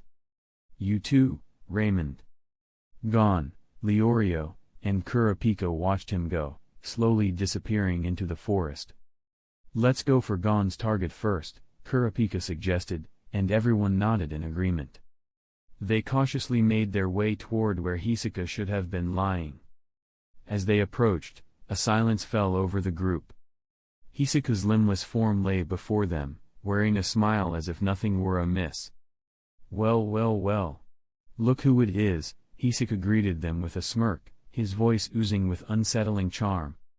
Leorio felt a bead of sweat trickle down his forehead. "This guy is seriously nuts," he muttered under his breath. "I'll be taking your badge now, Hisaka," Gon declared, reaching for the badge on Hisaka's chest. Hisaka simply nodded in response, a hint of amusement in his eyes. "Go ahead, take it. I'm not going anywhere," he replied casually. Kurapika observed Hisaka's limbless form with a mix of fascination and dread. Despite his injuries, Hisaka seemed oddly composed, almost as if he were unfazed by the situation. Still, besides all of that, Kurapika couldn't help but wonder how Hisaka managed to stop his bleeding. Could it be similar to Killua's muscle control? Kurapika pondered silently. In another part of the forest, Raymond frowned as he realized Cyper's body and his kitchen knife were nowhere to be found. Expanding his senses, Raymond disappeared into the forest. After the battle, the spectators from the Hunter Association finally felt relieved that things hadn't escalated further. A man in a black suit approached a burly blonde colleague, both dressed similarly. Behind them floated some covered objects. "Captain Yu, we found number 80's body," the hunter reported, showing Cyper's decapitated corpse. Yu nodded, solemnly observing the grim sight before examining the severed head, noticing the needles embedded in her forehead. "Poor soul," Yu shook his head with a sigh. His deep voice sent a shiver down his subordinate's spine. Even without Raymond's action, Cyper's situation looked bleak after being struck by the deadly needles. Or, if she somehow survived the initial assault, the potent nen infused within those needles would have quickened her demise, regardless of Raymond's actions. "And here's something else I found nearby," his subordinate added, presenting a kitchen knife. Strangely, it appeared spotless, showing no signs of its recent use during the battle. "Hold on, return that to where you found it." But Yu's eyes widened with realization. That was number 406's weapon. They were forbidden from taking anything belonging to participants still in the exam unless they were confirmed deceased. The subordinate's face drained of color as Yu let out a heavy sigh. "That's why you're supposed to use the communication device to report any findings. It's there to prevent incidents like this." Yu scolded his subordinate. But his words seemed to fall on deaf ears as the subordinate remained pale, his attention fixated elsewhere. Yu's frown deepened. "What are you?" Yu's voice trailed off as he followed the subordinate's gaze, only to come face to face with Raymond, who had suddenly appeared in front of them. "Kya!" A startled but unmanly scream pierced the air. The subordinate, who was terrified by Raymond's sudden appearance a while ago, could only stare at his captain in shock. His fear was momentarily forgotten as he witnessed the unexpected reaction from his usually manly captain. Raymond's expression turned rigid as he heard such a scream from the buff captain, who had fallen on his butt in front of him. "I'll just pretend I didn't hear that," he muttered to himself. Raymond then sighed as he continued, "But I do need my knife back." The subordinate snapped back to reality but remained frozen, still shaken by what he had witnessed from Raymond earlier. Likewise, the captain felt a shiver run down his spine. However, realizing that Raymond was only here for his knife, he coughed awkwardly and turned to his men. "Cough. Give him the knife," he instructed as he switched back to his deep voice, trying to regain his composure. "Understood," the subordinate replied, his voice trembling slightly as he handed back Raymond's knife. "Thanks." Raymond's figure vanished once again. Once Raymond was gone, both the captain and the guy breathed a sigh of relief. However, they then looked at each other, feeling awkward at what had just happened. Chapter 36-. As Gon took Hisaka's badge, he trailed along with Kurapika and Leorio into the woods. But unbeknownst to them, someone lurked nearby, hiding behind bushes. "That kid's got himself some buddies now, huh? That's gonna be a bother," muttered the figure. The man had an afro and wore sunglasses. It was Greta, number 384. "Guess I'll just have to wait it out," he mumbled, keeping pace with the group as they moved forward. As night descended, the forest fell into a hushed tranquility. Crackle! Crackle! Amidst the quiet, a crackling fire broke the silence. Surrounded by simplicity, a plain wooden table accompanied the scene. Though lacking in fancy details, it served its purpose, adding a touch of practicality to the otherwise rustic setting. Despite the remoteness of his location, Raymond seemed at ease even though he felt someone was watching him quietly. He tended to the fish he had caught earlier that day. With practiced hands, he cleaned and gutted each fish with precision, ensuring they were ready for cooking. From the depths of his vest, Raymond retrieved a small pouch containing an assortment of spices. With a knowing smile, he carefully sprinkled the spices onto the fish, each movement deliberate and calculated. But as he reached for another ingredient, he paused, a playful glint in his eye. "Almost forgot the king of flavor," he murmured to himself, a chuckle escaping his lips. From the depths of his pocket, he took out the miraculous white powder he had prepared before the hunter exam. He then sprinkled the powder onto the fish, its aroma filling the air with a unique aroma. Once the fish were seasoned to perfection, Raymond arranged them by the fire, the flames crackling merrily beneath the makeshift grill. Beautiful. He watched attentively as the fish cooked, turning them occasionally to ensure they were evenly browned and tender. When he judged them ready, Raymond smiled with satisfaction. "Great, can't wait to give it a taste." Carefully, he arranged a bed of leaves he had collected earlier on the table. The color contrast made it look beautiful with the golden hue of the cooked fish.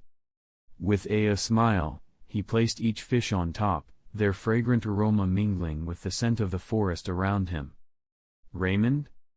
A voice rang out, making him to take a look. "Oh?" Raymond then saw Killua approaching, his mouth watering at the sight of the food. "Sorry, these are all mine. You'll have to catch your own fish. I'll help you cook it," Raymond chuckled. "Really? Cool." Killua's eyes sparkled with excitement as he dashed off towards the nearby river to catch his own dinner. Having observed Raymond quietly for a while, Killua noticed the badges on his vest. Now, with Raymond seemingly finished with his task, Killua couldn't resist the temptation of the delicious food laid out before him. Despite years of training to resist hunger, the memory of Raymond's cooking during the exam lingered, making Killua's mouth water uncontrollably. As Killua eagerly scampered away, Raymond shook his head with a small smile. Rising slowly from his seat, he walked over to a log he had chopped earlier, retrieving his knife to make a simple chair for the table that he made with the same technique. It might be simple, but as long as it served its purpose, Raymond was satisfied. Meanwhile, deep in the forest, Greta lay in wait as he kept observing Gon's group as they rested beneath a big tree. Taking a deep breath, he quietly readied his blowgun. "This is my chance. I'll start with the blonde," Greta silently thought to himself, lining up his shot on Kurapika. Amidst the group's laughter, Greta's gaze sharpened, his breath held as he took aim. With a surge of adrenaline, he prepared to make his move as excitement coursing through him. Greta focused on his target, readying himself to shoot. But just as he was about to take action, confusion washed over him. His attention shifted abruptly, and he found himself staring at a headless body lying nearby. "Eh?" Greta's voice trembled with confusion. He struggled to make sense of the grisly sight. Before he could react, darkness consumed him. Greta then collapsed with his consciousness slipping away as he realized the headless corpse was in fact his own. The mysterious attacker swiftly disappeared into the shadows, snatching Greta's badge with him. "Not my target," Illumi muttered under his breath, glancing at the badge he held in his mouth. It was Hisaka's target. Well, he should be able to manage on his own. His hands were injured after, making it impossible to grasp the badge. Resorting to using his foot in the attack, Illumi was now barefoot. He had to adapt to his new limitations. "Well, I've gathered enough badges to pass the exam. Time to lay low," Illumi decided, vanishing into the darkness to hide. Though he spotted the group Greta was after, Illumi had no plans to harm them when he already had enough. The recent thrashing he took from Raymond had put him on high alert. Until he felt completely safe, Illumi knew he had to be cautious and keep a low profile, avoiding drawing unnecessary attention to himself. He acted with restraint and only moved when necessary.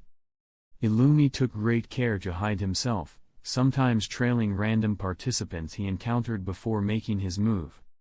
He encountered number 362, Kenmi. After quietly following him, Illumi took his life and badge. Later, he encountered number 118, Sami, who had betrayed number 16, Tunpa. Both had been defeated by Kurapika and Leorio and were tied up. Sami managed to free himself from the tie, leaving Tunpa behind. Unaware of the danger, he continued on, unaware that Illumi was patiently tailing him, waiting for the right moment to take his badge. By luck, Greta happened to be nearby, and the rest was history. Meanwhile, in a huge hole yawned in the ground and surrounded by the wreckage of a burnt-out forest. Stuck, are we? Hisaka sensed a slight resistance with his bungee gum. The elastic and rubbery aura extending from his hand seemed to have met an unexpected obstacle along the way. Chuckling to himself, he remarked, "Looks like I'll be staying a bit longer." Well, how interesting. A strange noise escaped him as he recalled the one-sided battle from earlier. Raymond showed such impressive awareness of his abilities, catching Hisaka off guard with superhuman speed and reactions. He couldn't help but be curious about Raymond's true identity. Until next time, number 406. A sly grin crept onto Hisaka's face as his laughter ringing out into the surrounding silence.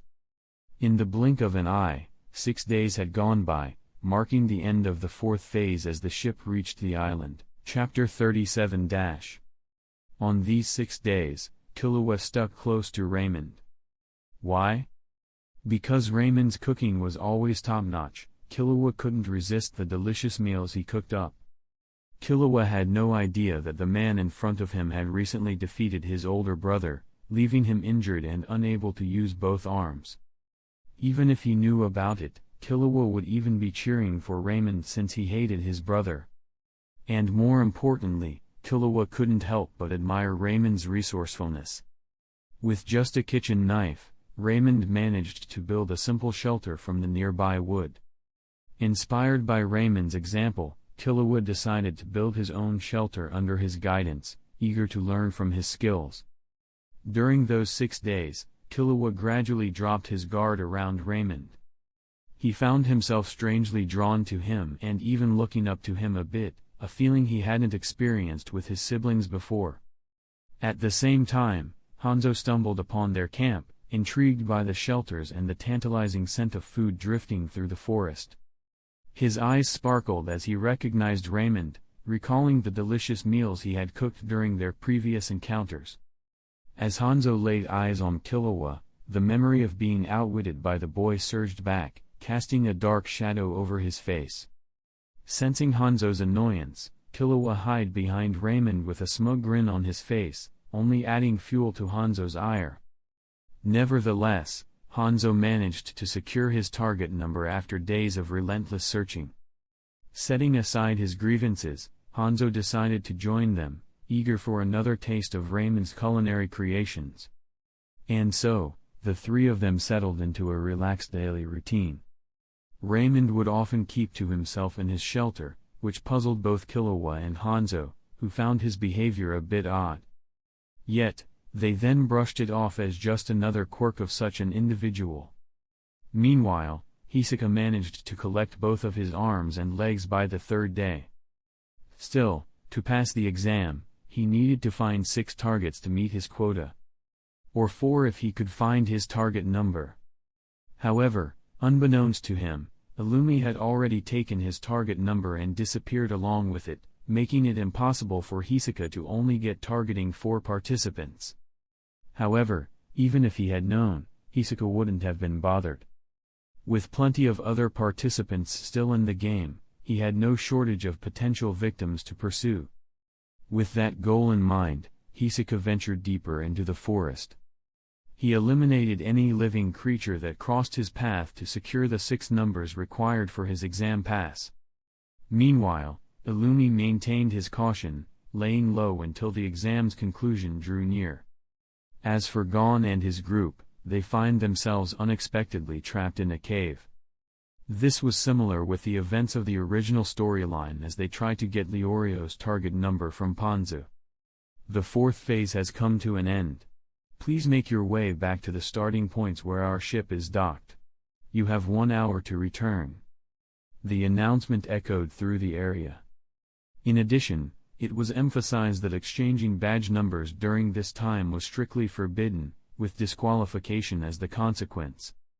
Yay! It's finally time for the next phase. Killua's voice bubbled with excitement as he turned to Raymond, grabbing his hand eagerly like an enthusiastic younger brother. Come on, Raymond, let's go. Raymond was left speechless by this development as it completely him off guard. With a nod, he tucked his spices away and started making his way back.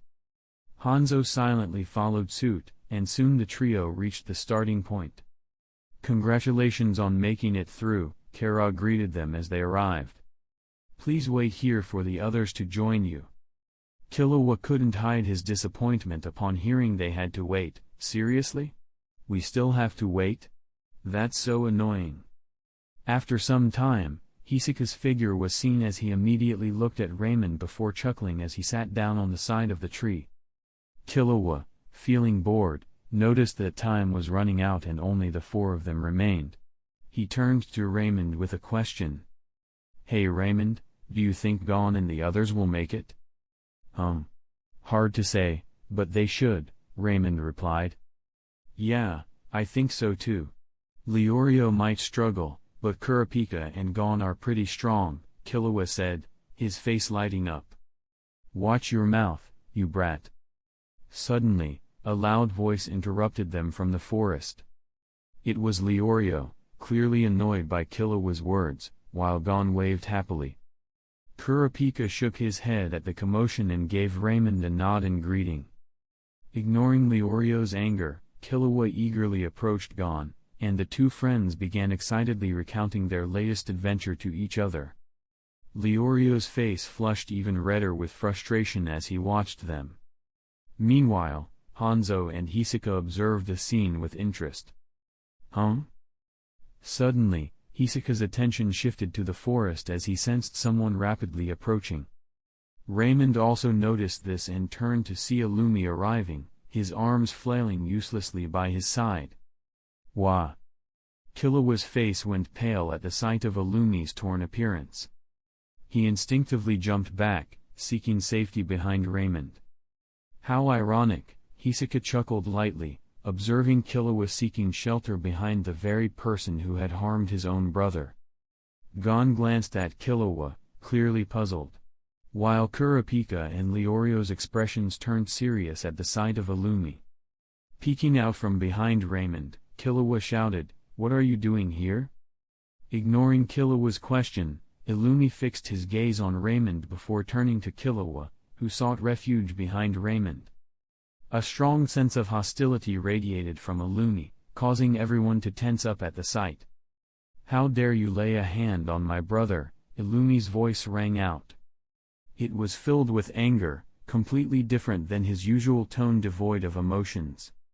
His love for Killua was undeniable, despite his twisted way of showing it. It was evident that he would do whatever it took to keep Killua safe in his own way, especially from someone as dangerous as Raymond.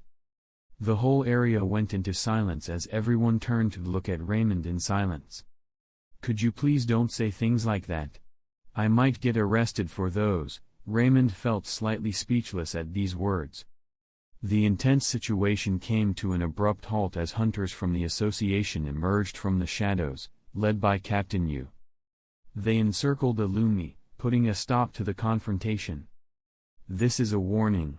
Please refrain from any further actions," Captain Yu's deep voice echoed, causing a ripple of unease among those present. Illumi clicked his tongue in annoyance but complied, returning to his usual demeanor. "Fine," he spoke, his tone went back to his usual one.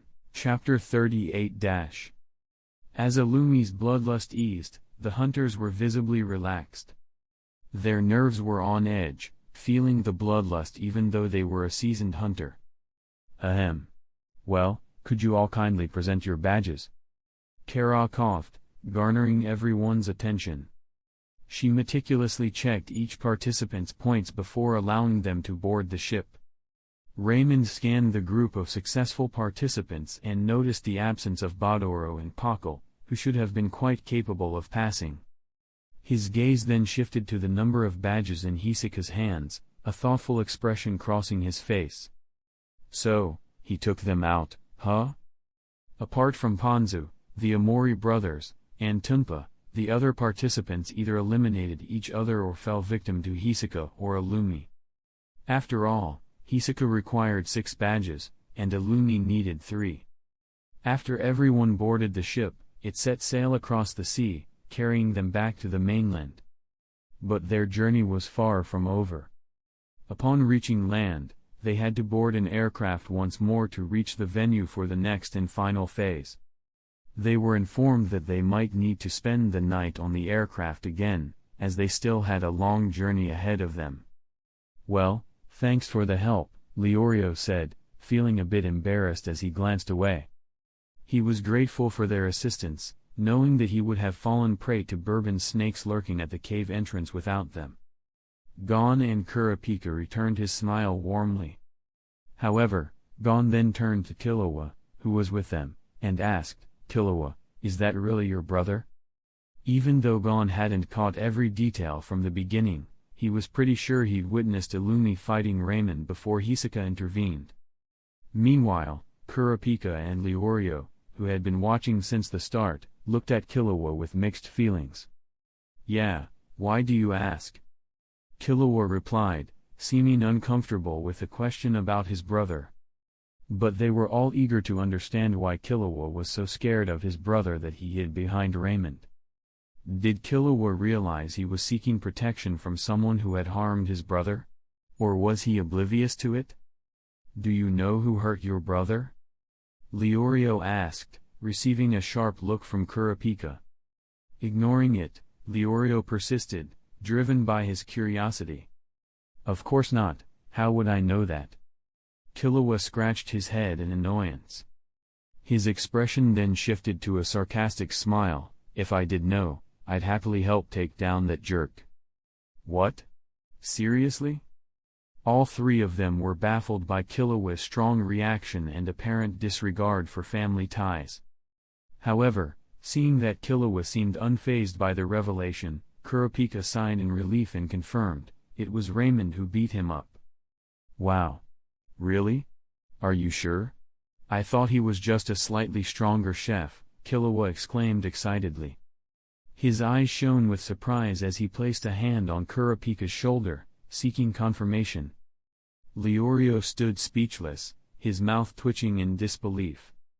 After a moment, he managed to mutter, that guy might know how to cook, but he's definitely a fighter at heart. Yes, it was Raymond.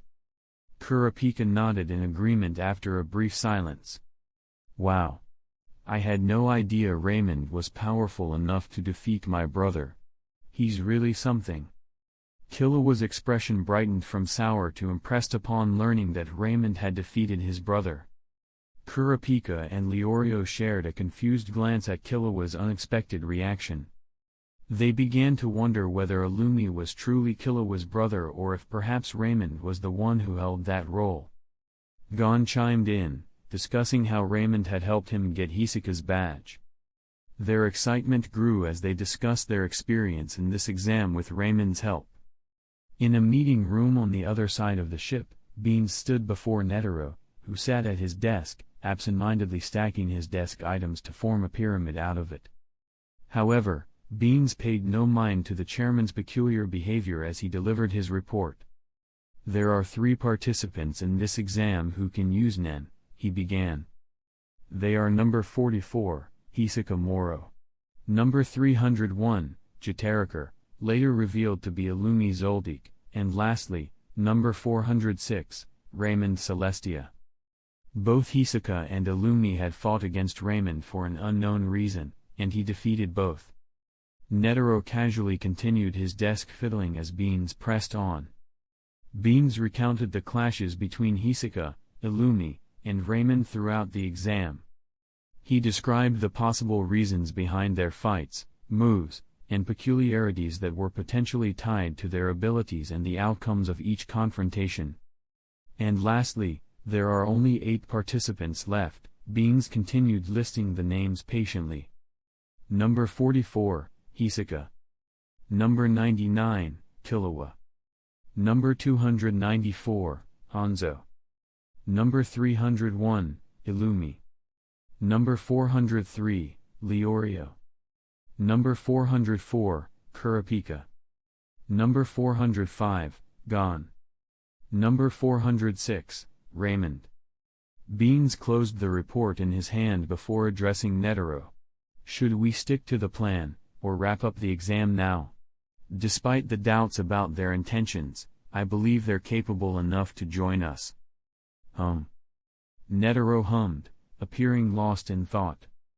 With a final touch, he gently placed the last item, a pencil, on top of his desk before taking a deep breath. Slowly, he withdrew his hand to prevent the items from falling. Let's make a decision after I speak with them privately. Netero started to say, but his expression shifted suddenly. No. My pyramid! He exclaimed, clearly distressed by the mishap. The meticulously stacked pyramid of items collapsed, creating a cluttered mess on his desk. Understood, I'll schedule it immediately and notify the participants. Beans spoke as he gave the chairman a wry smile before he left the room. After Beans left, Netero's exaggeratedly disappointed expression turned into one of intrigue. Ignoring the mess on his desk, he shifted his gaze to the window, muttering, so aside from that dangerous Nen, he still has some tricks up his sleeve, huh? A slight chuckle escaped Netero's lips as he thought about Raymond's peculiar Nen properties. Knowing Raymond's cautious nature, Netero was sure there was more to uncover. Hoo-hoo. His chuckle gradually turned into hearty laughter. It had been a long time since he felt such excitement. The last time someone stirred his excitement was a few years ago when he met an adventurous young man who was eager to explore every corner of the world. But that enthusiasm quickly waned when he realized the young man had no interest in fighting. However, he sensed something similar to him in Raymond's. And that was the same obsession for martial arts and fighting. It should be enjoyable to fight him, Netero mused. Chapter 39. During the flight to their final destination, Netero arranged interviews with each candidate who had successfully completed the fourth phase. He asked the same question to every participant. Why did they aspire to be a hunter? And whom did they have their eyes on or wish to avoid in combat? When it was Raymond's turn, Netero leaned in with interest. So, care to share why you want to be a hunter? I want to get my hands on the ingredients provided by gourmet hunters that are available to fellow hunters so I can cook some at home, Raymond replied with a smile. Netero raised an eyebrow, though he knew Raymond could easily access those ingredients elsewhere. He still pretended to be surprised as he chuckled. Well, that's quite an unexpected reason. Both of them smiled with their eyes closed. Any particular participants catching your eye? Netero asked casually, twirling his pen on a sheet of paper. I'd say number 301.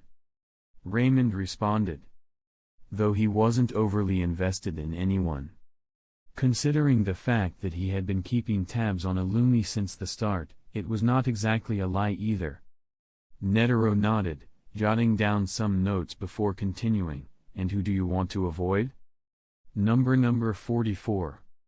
Raymond couldn't help but shake his head, finding that clown to be quite annoying. Knowing Hisoka could reattach his limbs with Nen, Raymond was convinced the same applied to his head.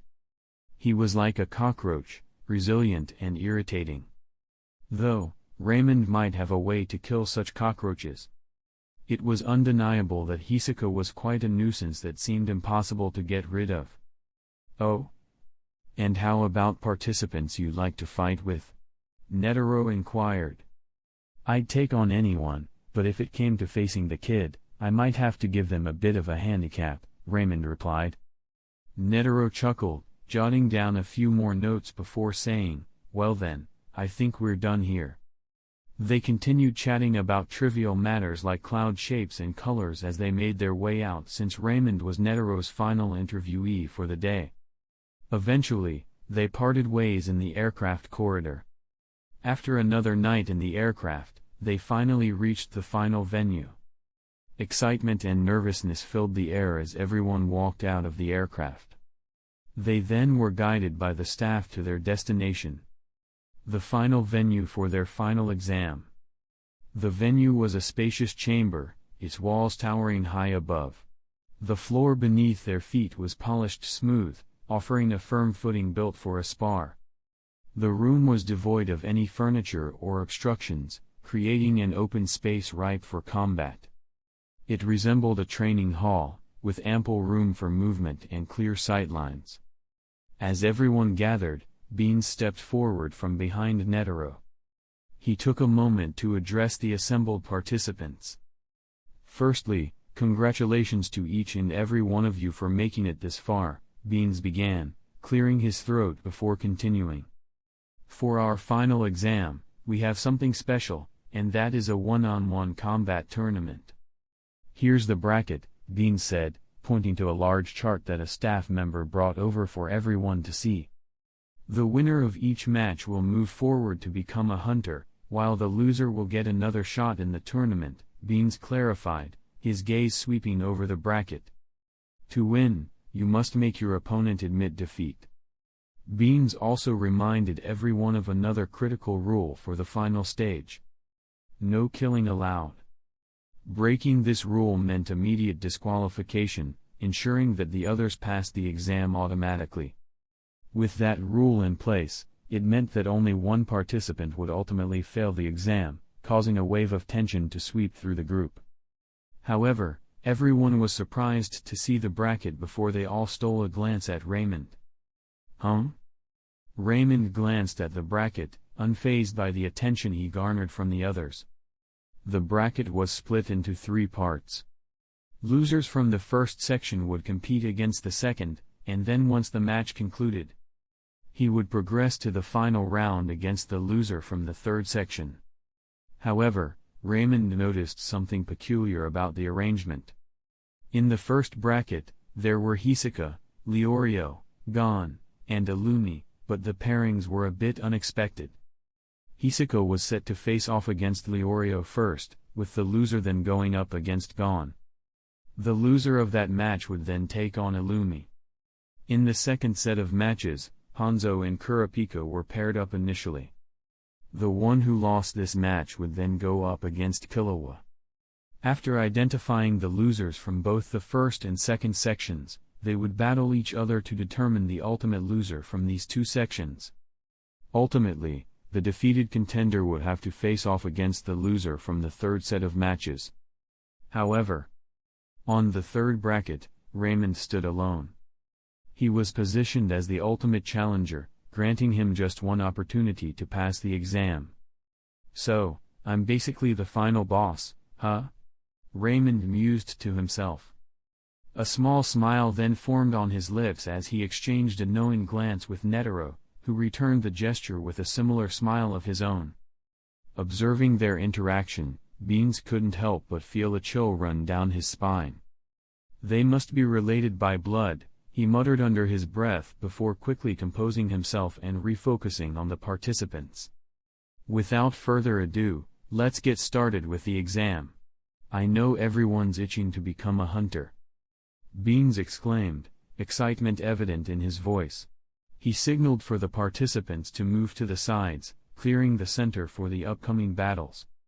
Leorio stepped onto the stage, glancing nervously at Raymond. I need to do well here, or else I'll end up facing him, he thought to himself. Despite his uncertainty about defeating Hisoka, Leorio knew he'd have more opportunities even if he lost this round. We can't afford to lose badly and end up facing Raymond, Kurapika nodded in agreement. You're right. Gon nodded in agreement. Hisoka looked at Leorio with a small smile, which made Leorio nervous. What? What is this guy planning? Leorio was alarmed seeing Hisoka smiling at him. However, Hisoka then turned to look at Raymond before muttering, should I fight him again? I probably should Kek. His smile widened as he thought of the opportunity to fight Raymond again. Chapter 40 In the center of the arena, a hunter staff member wearing sunglasses stepped forward. I'm Masta, your referee for this tournament, he announced to Leorio and Hisoka. May the best fighter prevail. With a nod from Masta, they took their positions. Begin, he declared. Leorio wasted no time. Immediately launched himself at Hisoka with a swift kick. However, Hisoka evaded with ease with a smirk creeping up on his lips as he crouched low, surprising Leorio with his agility. This might sting a bit, Hisoka warned. His expression seemed gentle as he smiled with his eyes closed. Hisoka clasped his hands together. With a swift motion, he swung his hand sharply toward Leorio's back. Exclamation mark. Leorio's face turned ghostly pale, and he was sent flying a few steps backward from the attack, landing on the floor. Disgusted expressions filled the room as everyone glared at Hisoka. I give up on the match. Unfazed, Hisoka calmly raised his head, locking eyes with Masta. Everyone turned to Leorio in pity as they could feel second-hand pain from that attack as some unconsciously held their butt as well. Arg. My butt. He writhed in discomfort, clutching his backside. Screaming in pain before he passed out. Thankfully, before Leorio passed out, Hisoka had forfeited. Hisoka didn't seem to care as he then slowly made his way out. The staff member then took Leorio away, looking like he'd just seen a ghost. His complexion was completely white. Kurapika stared at Leorio's limp body, at a loss for words. Hey! Leorio, woke up. He tried poking Leorio's face, hoping for any reaction but got nothing. He's totally zoned out, Kurapika muttered, shaking his head. Before Kurapika could think more about it, he was called to the arena. He glanced at Hanzo, silently acknowledging his opponent as they both nodded at each other. But then, Hanzo glanced over at Masta, realizing he was the one who'd been following him during the exam, which caught Gon off guard. Really? I had no clue.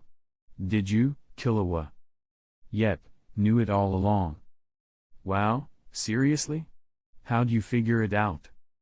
Gon turned to Killua, thoroughly impressed. But Killua just shrugged as if it was no big deal. Meanwhile, Illumi watched their interaction with a cold stare as he silently thought, "You're straying away, Kill. Father would be disappointed." His injured hand had been tended to by the Hunter Association's medical team. Both of his hands were wrapped in thick bandages, covering them completely. It was evident that he wouldn't be able to use them for a while. With his injuries, Illumi remained barefoot. He was going to fight using his feet. Back in the arena, Kurapika tightened his grip on both wooden swords, his expression tense as he eyed the blade in Hanzo's hand. He's got the advantage with that weapon. This is gonna be tough. With both fighters ready, Masta didn't hesitate. Alright, fighters ready? Let the battle begin. They clashed, and Hanzo soon realized that Kurapika was no pushover despite his young age.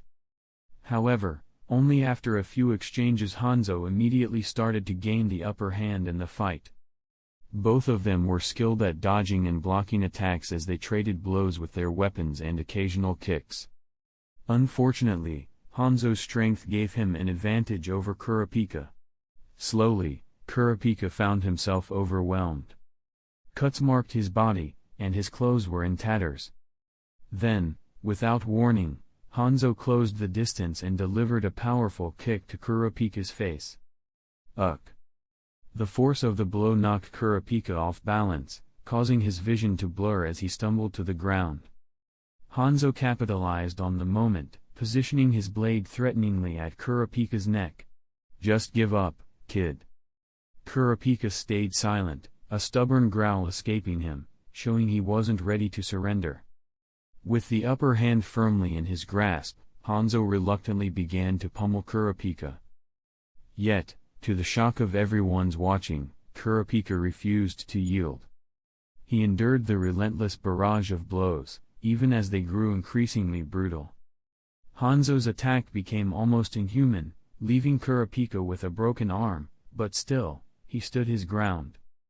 "Give it up, you're not tough enough to be a hunter." Those words hit Kurapika hard, filling him with frustration. Slowly, his eyes started to glow, catching everyone's attention. At that moment, Kurapika remembered why he started this journey. To get his revenge. Anger and hatred surged through him, visible in his eyes for all to see. Hanzo was surprised by the sheer intensity of Kurapika's hatred, his eyes widening in shock. That's some serious hatred. However, he quickly realized that Kurapika's rage wasn't aimed at him, leaving him puzzled about Kurapika's state of mind. Understanding that he couldn't change Kurapika's determination, Hanzo raised his hand with a sigh. "For fuck's sake, I'll forfeit this round." Hearing those words, Kurapika's eyes widened in surprise as he looked at Hanzo. Realizing he had succeeded, Kurapika finally let go of his pain, and with a sense of relief, he slowly passed out. The next match brought Hisoka and Gon to the arena. As he made his way in, Gon instinctively protected his rear, casting a wary glance at Hisoka, who offered a sly smile in return. However, after just a few brief exchanges, Hisoka forfeited once more. Gon scratched his head in mild confusion before stepping aside. "This is getting boring." Raymond sat on the sidelines with no expression on his face. Glancing at his wristwatch, he decided that once the tournament was over, he'd need to leave early. It had been some time since Raymond received any updates from Sakujiro. "I should check if they've been doing their job properly," he muttered, glancing towards the arena where Hanzo and Killua made their way in. Hanzo, who had forfeited his last match, was up against Killua in this round. As the fight got underway, Hanzo was surprised by Killua's impressive fighting prowess, which exceeded Kurapika's by a long shot. But Killua was in for a shock too. Hanzo proved to be no slouch, and Killua soon realized he was outmatched. Reluctantly, he forfeited the round, which almost brought a smile upon Illumi's face as his eyes gleamed in a cunning light. Seems like my needle is still working. As the tournament went on, Hisoka couldn't stop grinning. He knew that if he forfeited this round, he'd be one step closer to his next round of battle against Raymond. Entering the arena, he locked eyes with Illumi. With Masta's signal, they both got ready for the match as tension slowly built up as they prepared to face off. I forfeit. Huh? Hisoka's grin faltered as he glanced at Illumi, who had just forfeited a tad quicker than him. My apology, I think I just misheard it, but did you just give up? Hisoka regained his composure, though confusion lingered in his expression as he questioned Illumi, who simply nodded in response. The color drained from Hisoka's face as his expression seemed to turn speechless as they exchanged awkward glances. Chapter 41 As Killua prepared to confront his brother, a sense of tension gripped him, causing his muscles to tense up. Damn it, he muttered quietly as he walked into the arena, feeling a bit uneasy. If he had known he'd be facing Illumi, he might have put in more effort against Hanzo earlier. Meanwhile, on the sidelines, Hisoka's mood shifted dramatically. He lost interest in the proceedings and slowly left the arena, leaning against the wall with a downcast expression. Making fun of himself just like a clown does, Raymond remarked under his breath. He sensed Hisoka stealing a few glances his way, causing Raymond's lips to twitch speechlessly. Observing from the sidelines, Netero also took notice of their interaction before shifting his attention back to the arena. Killua had already made up his mind to surrender as soon as the battle began. However, he knew facing Raymond would be pointless since Raymond could easily outmatch Illumi. At least he's not giving me the creeps, Killua muttered to himself. He then looked at Illumi with a mix of fear, anger, and a hint of disgust. This prompted Illumi to frown as he sensed other emotions besides fear in his brother. Killua couldn't figure out what was going through Illumi's head as he glanced at Illumi's useless arms. Should I give it a shot? Considering the possibility, Killua's determined gaze slowly cleared, his eyes shining with resolve. Why would you dare to show such determination against a stronger opponent, Kill? Illumi's disappointment was evident as he observed the scene. I'm disappointed. Illumi's voice was flat. He shook his head and continued, I heard about you cut Mom and Maluki to escape. You made Mom cry. Hanzo nodded, chiming in nonchalantly, well, any mom would cry if her son did something like that. Crying tears of joy. However, Illumi's next words left Hanzo speechless. Raymond chuckled softly, convinced that every member of the Zoldyck family must be a bit off. As he watched their exchange continue, he couldn't help but notice that Illumi seemed like a total killing machine from the get-go. Illumi's eyes were as lifeless as a dead fish. Then, he shifted his gaze to Killua and shook his head. But those eyes don't look like an assassin's. Killua's eyes resembled Gon's, bright and filled with curiosity about the world, just like any kid his age. Illumi slowly described to Killua how he should be, just like how their father had raised him. He stressed the need for Killua to be a dedicated assassin, showing no emotions and only concentrating on the job at hand. Eliminating the targets assigned to him. In Illumi's view, this made the ultimate killing machine. Being a hunter isn't for you, Kill. Hey, you don't know anything about Killua. A sharp shout broke Illumi's monologue, causing everyone to turn and see Gon. His face was flushed with anger.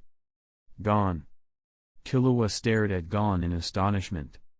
Turning to Gon, Illumi's expression remained emotionless as he asked, and who are you? I'm Killua's friend. You are not worthy to be his brother. Gon's small frame nearly reached the arena, stopped only by the staff holding him back. He declared, Killua's coming with me to see the world. Illumi's expression faltered at Gon's words, noticing the strong emotions they stirred in Killua. Killua took a deep breath as he quickly regained his composure once again.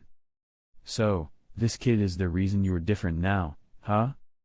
Illumi's face returned to its usual emotionless demeanor, while Killua's eyes widened in shock. Turning to Gon, Killua shouted, "Gon, get out of here!" But Killua was too late. In a flash, Illumi vanished and reappeared right in front of Gon, who was left in a state of confusion. What? Gon could only watch as a foot neared his neck. Veins bulged from it, and the nails looked as sharp as knives, just like Killua's hand when he killed the prisoner. Am I gonna die? Just as Gon felt like his life was on the line, a figure suddenly appeared in front of him. There was a loud clash as someone stopped Illumi's attack with their hand. The impact created a booming sound that sent shockwaves, knocking Gon and everyone else nearby to the side. Gon struggled to get back on his feet before stumbling on the ground. On the side, Hisoka and the others managed to regain their balance easily. Oh ho ho, let's not go around attacking fellow participants during the exam, or we might have to disqualify you. Netero's cheerful voice rang out as things began to calm down. His figure came into view, effortlessly halting Illumi's attack with just a hand, firmly grasping Illumi's ankle. That would be quite troublesome if I were to fail. Oh ho ho, I have faith you won't repeat this mistake. Observing that Illumi had no intention of continuing, Netero released his grip, allowing Illumi to step back slowly. Raymond glanced at Netero with indifference, but his eyes narrowed at how easily Netero thwarted Illumi's assault. It was obvious to Raymond that Illumi had been genuinely trying to kill Gon just moments ago. And yet that old man stopped it so effortlessly, Raymond thought to himself. Raymond was not one to fight in such a manner. He believed dodging was usually the better option over directly blocking an attack. Only when absolutely necessary would he resort to completely blocking an attack. With a rough estimate of Illumi's strength, Raymond realized he wouldn't be able to stop an attack like that without potentially breaking Illumi's feet. As expected of the chairman of the Hunter Association, I suppose. Raymond smiled. He was feeling satisfied with the result of his little stroll on the Hunter exam. Not only had he gained an approximate understanding of Netero's strength, but he also gleaned insights into Netero's intentions and views on the Celestia Consortium through their subtle interactions. Gon. You all right? Yeah, I'm good. Killua's worried tone echoed as he assisted Gon in standing up. Illumi, on his way back to the arena, abruptly glanced back at the pair upon hearing their exchange. Ahem. But before anything more could happen, Netero cleared his throat. This managed to stop Illumi from doing anything reckless as he swiftly redirected his attention forward and continued walking to the arena. Chapter 42 As they returned to the arena, Killua's eyes gleamed with newfound determination, ready to give it his all this time. Illumi remained silent, his expression unreadable, as he subtly activated the needle he had implanted in Killua's head. With Masta's declaration, the battle commenced. You can't fight, kill. You need to flee. I'm much more powerful than you, even without my arms. As Killua prepared to act, these words seemed to blur his vision, casting a shadow of darkness and purple hues over his surroundings. His consciousness began to fade, his senses numbing as if he were losing grip on reality. He must have done something to Killua. Gon's eyes widened in shock as he watched Killua's vibrant eyes gradually lose their sparkle, turning dull and lifeless, mirroring his brother's gaze. Raymond watched with interest as he observed Illumi using his Nen to manipulate Killua's mind. So he has different kinds of needles? During their fight in the fourth phase, Illumi used his regular needles to control Cypher's mind, forcing her to attack him. The one he used for Cypher was definitely life-threatening for her. However, he couldn't see any visible needles on Killua, indicating that the ones used on him were much smaller. And the fact that he used them on his own brother. Raymond concluded that the needles in Killua were probably not lethal, as Illumi wouldn't want to kill his beloved little brother. Seeing that his manipulation worked, Illumi nonchalantly nodded as Killua slowly raised his hand and forfeited. Huh? Hanzo observed with sharp eyes as an unexpected turn of events unfolded. He noticed Killua was about to give it a try considering the sharpness in his eyes, yet he suddenly gave up.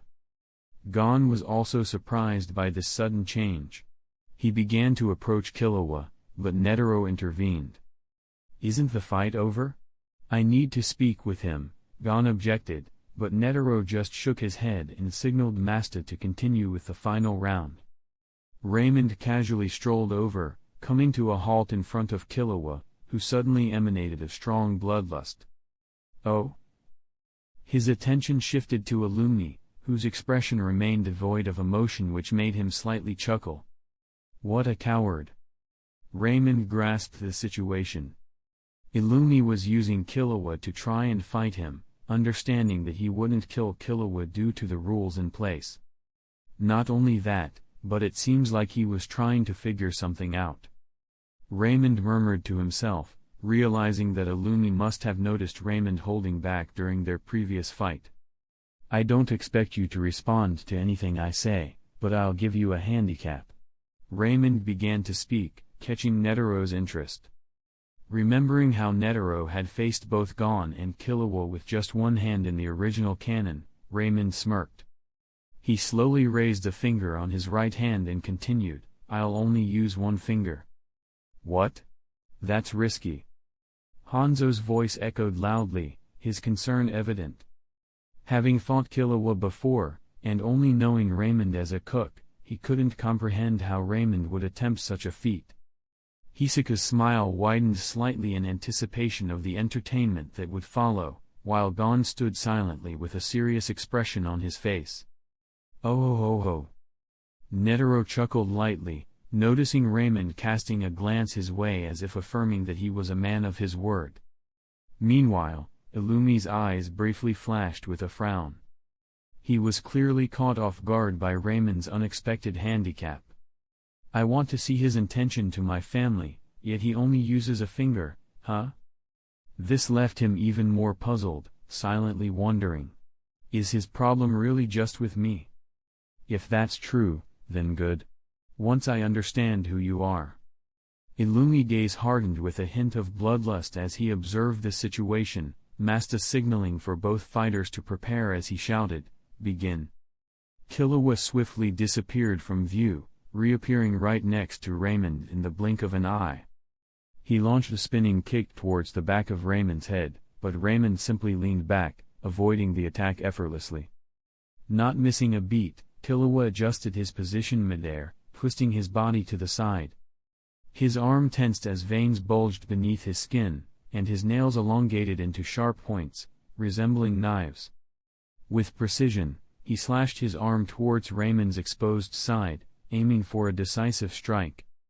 Raymond chuckled lightly at Killua's attack, then swiftly closed the distance between them instead of just dodging. Killua flinched in surprise as Raymond appeared right in front of him, moving so quickly it caught him off guard. "This is going to sting." Before Killua could react, Raymond extended his hand and flicked Killua's forehead with unexpected force. Despite its seemingly gentle nature, the flick packed a punch, sending Killua flying backward. With a loud crash, Killua slammed into the nearby wall, creating a noticeable dent. Dust and debris filled the air as Killua slumped to the ground, momentarily stunned by the impact. Ugh! Killua's body slumped to the ground, his movements unsteady as he groaned in discomfort. He shook his head vigorously, his entire body aching with pain. What's going on? But the worst of it all was the searing agony in his head. It felt like his skull was being split apart, the pain so intense that he almost wished he could sever his head to make it stop. Meanwhile, Hanzo stood in disbelief, his eyes wide at the sight unfolding before him. Isn't he just a cook? Just a cook? Hisoka shook his head slightly, a small chuckle escaping his lips at Hanzo's reaction, finding it amusing. Oh, that's one way to wake a kid up. Meanwhile, Netero rubbed his beard thoughtfully, recognizing that the flick had surprisingly helped Killua snap out of his brother's influence. Raymond slowly approached Killua, who remained on the ground. As Killua noticed Raymond approaching, he lifted his gaze, trying to make sense of the situation despite feeling disoriented. It all felt like a strange blur, but he gradually pieced things together. He realized that he truly tried his best to kill the person standing before him. Why? Killua's voice quivered as he voiced the question lingering in his mind. You could have killed me, couldn't you? Raymond didn't reply immediately to Killua's question. Instead, he extended a finger to offer assistance, causing Killua to flinch slightly, recalling the earlier flick to his forehead. Despite his hesitation, Killua found himself accepting Raymond's help, slowly rising to his feet. I only kill those who deserve it, Raymond said softly, his words causing Killua's eyes to widen in shock. Though there were some exceptions, Raymond would only resort to violence against those who wished to harm him and his family, as well as those who wished to harm his interests. These words stirred something deep within Killua, leaving him feeling shaken to his core. It was like a flood of emotions surged through him, overwhelming his senses. Do you still want to go on? I'll stick to using just one finger. Killua avoided Raymond's gaze, feeling a pang of shame. I forfeit this round, too, he admitted quietly. Chapter 43 After Killua forfeited the tournament. This brought it to an end as the mood shifted, leaving behind a mix of relief and disappointment. Gon wanted to comfort his friend. He moved forward, trying to approach Killua but was stopped by Netero. Before Gon was about to ask why, Illumi appeared beside Killua, which made him to almost jump right at him. Seeing Illumi just whisper something in Killua's ears, Gon calmed himself down. However, whatever Illumi had said seemed to have visibly affected Killua before he disappeared from sight, leaving behind a sense of curiosity and concern in Gon. Meanwhile, Raymond approached Netero as he slowly opened up his mouth. Chairman, could you please send my license to my office? I'll give you an address. I've been away for weeks, and I'm eager to check on my company, he asked politely. That wouldn't be posy. Beans hesitated to accept Raymond's excuse, but Netero intervened swiftly. Oh, please, I wouldn't dare delay someone as esteemed as you, he interjected with his trademark joviality. Thank you for your understanding. Raymond expressed gratitude to the chairman before bidding farewell to Gon and his companions. Exiting the building, he found a car waiting for him outside. Looks like he's on his own, Raymond said with a chuckle. Raymond knew that if there was only one car, it meant his trusted subordinate was coming to fetch him alone. As expected, a middle-aged man with a stern expression approached Raymond and bowed respectfully. Welcome back, Master. Good to see you again, Sakujiro, Raymond replied with a smile tugged on his lips. Sakujiro remained silent as he opened the passenger door, allowing Raymond to step inside and take a comfortable seat. As Sakujiro was about to return to the driver's seat, he noticed Satots looking his way and nodded in acknowledgement. Satots returned the nod before resuming his duties, and the car slowly pulled away. Observing the vehicle as it gradually disappeared from view, Satots' expression turned serious. What's up, Satots? Beans asked, noticing Satots lost in thought. That guy who drives for Raymond Celestia. He's from Meteor City, the one who disappeared years ago. Satots shook his head, looking serious as he revealed. Is he that guy behind that accident years ago? Beans exclaimed, his eyes widening. Satots nodded solemnly, yes, that's him. Hand me the report, Raymond spoke while gazing out the window as they drove into the city. Understood. Sakujiro complied, pressing a button next to his seat. A drawer slid open on the passenger side, and Raymond casually retrieved the files, flipping through them as they continued their journey. So we found a replacement for Albert already. How capable is he? Well, he might not match up to Albert in terms of being a decoy, but he's the best option we have for now, Sakujiro explained. I see, Raymond acknowledged with a nod.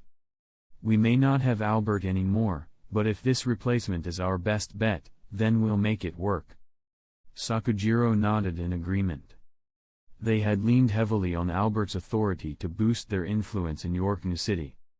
Losing him was quite a hassle, given how many of these mafia members saw him as their primary leader, oblivious to the real power behind him. From the outset, Albert had acted as a facade. Raymond had no intention of aligning himself with criminals, particularly those who could damage his company's reputation if their collaborations were revealed. Moreover, he harbored a personal disdain for these criminals. If given the chance, he would have taken it upon himself to reform them from the ground up. As for his pursuit of Albert's killer, it was merely his way of saying hello. That's why he never intended to kill Illumi in the first place. Even though Illumi tried to take his life, Raymond just let it slide since he attacked first. He knew better that it was not something that should be done casually to target a member of the Zoldyck family. Raymond understood the consequences of such actions, as the Zoldycks wouldn't hesitate to seek vengeance. As for Illumi's vengeful nature, Raymond just considered it to be adorable. Should I get the aircraft ready? Sakujiro inquired while observing Raymond's calm expression as he tapped his fingers on the armrest. Observing Raymond's behavior over time, Sakujiro could tell that his master was contemplating something. No hurry. Let's visit them later. I think I'll head home first, Raymond replied, a slight smile forming on his face. Sakujiro's smile mirrored Raymond's, reassured that all was going according to plan. Meanwhile, Raymond watched the scenery pass by through the window, his crimson eyes gleaming with coldness. Let's see if we talk the same language, Zoldyck. If not, then he'd have to play his hand sooner than expected. With such resolve revolving in his heart, the car navigated its way through the bustling city streets, gradually fading into the flow of busy traffic. After the tournament reached its end, and the hunter exam officially concluded, all the successful participants gathered for a debriefing on the perks and responsibilities that came with being a hunter. Upon learning that Killua had returned home and might be facing consequences for his escape, Gon felt compelled to visit as he decided to go to Killua's house. Kurapika and Leorio, worried about Gon, decided to join him on this unexpected trip. Hisoka grew increasingly bored, his mind wandering back to Raymond's words about the price he had to pay for his life. A favor, huh? I'm looking forward to it. The prospect of the unknown stirred excitement within him, evident in the eager lick of his lips. Or should I go pay him a visit? Driven by curiosity, Hisoka attempted to scour the Hunter Association's database for details on Raymond. Restricted access. Hisoka's face betrayed no emotion as he faced the obstacle of the restricted section. Despite his initial disappointment, his curiosity surged even more. Raymond's details were locked away, accessible only to the elite members of the association. This revelation piqued Hisoka's interest, suggesting that Raymond's identity was quite unique even within the Hunter Association. Kek. But Hisoka brushed off the restriction, his focus unwavering on the thrilling prospect of a life-or-death battle. With no leads on Raymond, Hisoka knew tracking him down for another thrilling battle would be near impossible for him. Yet, he couldn't let his craving for excitement go unquenched. His eyes twinkled with mischief as a cunning plan formed in his mind. Kek, why not cultivate the seed to hasten its growth? With his strategy set, Hisoka eagerly anticipated his next move. Hey hunters! Short break. Hope y'all are enjoying this one. The story is picking up now. Anyway. Did you know, 14. Miriam's name may be derived from the Egyptian word Meramen, which means beloved of Amun, a nod to royalty and divine power. Pretty cool. Also pretty mid. Let's move on. Chapter 44 - Several weeks had passed since the conclusion of the hunter exam. Gon and his companions set out on a journey to visit Killua in the Republic of Padokia. Meanwhile, in an unfamiliar setting filled with people dressed in suits hurrying down the corridor, Beans guided a short, elderly man with gray-white hair and a long mustache. They walked until they reached a door, where Beans knocked twice. "Come in." A cheerful voice answered from inside. Beans quietly swung the door open, gesturing for the elderly man to enter ahead. "Please, elder," he courteously invited. The short old man chuckled as he entered, observing Beans with a nod of approval. "You have a polite one here, Chairman," he remarked, his hands clasped behind his back. "Oh ho ho." Netero laughed jovially at the compliment. "He's certainly top-notch in manners," he agreed, turning to face his guest with a warm smile. "Are you in a rush, Zeno? All right, let's cut to the chase. I'm not keen on idle chatter, especially at my age. I prefer the comfort of my home." The elderly man, now identified as Zeno Zoldyck, said with a sigh. His tone was firm as he addressed Netero. Netero knew Zeno just completed a commission, but he didn't say anything as he gestured for Beans to leave them on their own. Beans nodded in understanding before stepping back and closing the door behind him, leaving the two men alone for their discussion. Standing outside, he patiently awaited their discussion, ready to assist if needed. Let's play one game of shogi." Netero pondered for a moment before changing his mind. "No, wait. Let's play chess instead." With a swift movement, Netero retrieved a chessboard from his desk and set it over on the table. "Take a seat." Taking a comfortable seat on the nearby sofa, he invited Zeno to join him. "Did you really bring me here just for a game of chess?" Zeno questioned, shaking his head as he took a seat across from Netero. "Oh ho ho." Netero chuckled in response, his eyes gleaming with mischief. Understanding that he wouldn't receive a direct answer, Zeno sighed and decided to humor the chairman of the Hunter Association. They engaged in a game of chess, with Netero occasionally stroking his beard in thought. After a while, the game concluded. Zeno's expression soured slightly as he conceded the first game. "Well, since we've started, why not make it a best of 3? Netero chuckled heartily in agreement. "Of course, let's go for another round." The two engaged in a second game.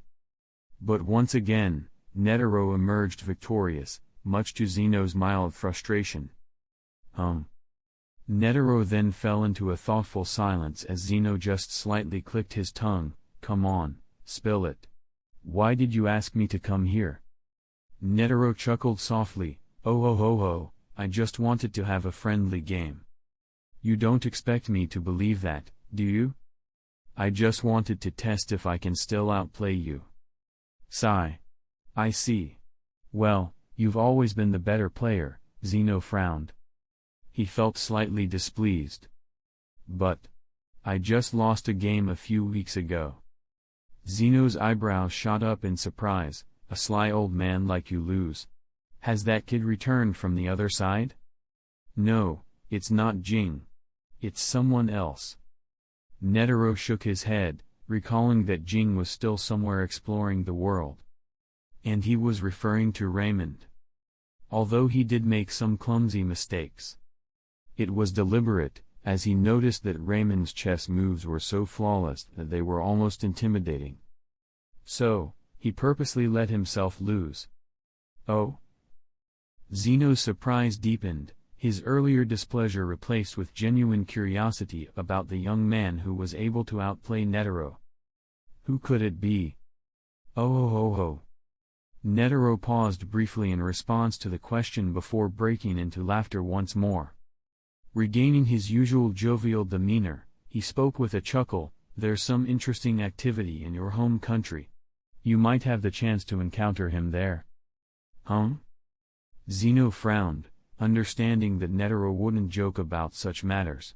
If it was deemed interesting by the old man, it meant there was real power behind it. Then, that young man was behind the movement. Oh ho ho ho, who knows? I see. Deep in thought, Zeno turned to Netero and asked with a serious tone, "Is he strong?" Netero didn't respond, just smirking in a way that sent a chill down Zeno's spine. 1. All right. Observing Netero's demeanor, it appeared that even though the young man in question was formidable, Zeno could tell that Netero was confident in his ability to prevail should a clash arise. 1. Shaking his head slightly, Zeno rose from his seat and made his way to the door. "If there's nothing more, I'll take my leave. I look forward to meeting this young man who bested you in chess. It should be interesting." "Oh ho ho, it's great to see you're still as healthy, Zeno." Netero chuckled warmly, but Zeno didn't respond, exiting the room. As he left, Netero's jovial expression faded, replaced by a serious expression as his eyes gleamed. Despite their connections, they struggled to gather intel on the situation in the Republic of Padokia. Fortunately, a higher-ranking association member in the Republic sensed some movement from celestial force that raised concerns. Netero sighed, reflecting on Raymond's character and methods. He knew Raymond was a man of principle. "Let's hope it's nothing serious," Netero muttered quietly to himself. In the bustling city of Padokia, a tall building bearing the Celestial Force logo stood prominently. A line of cars pulled up in front of it, each gleaming in the sunlight. Sakujiro moved to open the door for Raymond, but Raymond beat him to it with a casual gesture.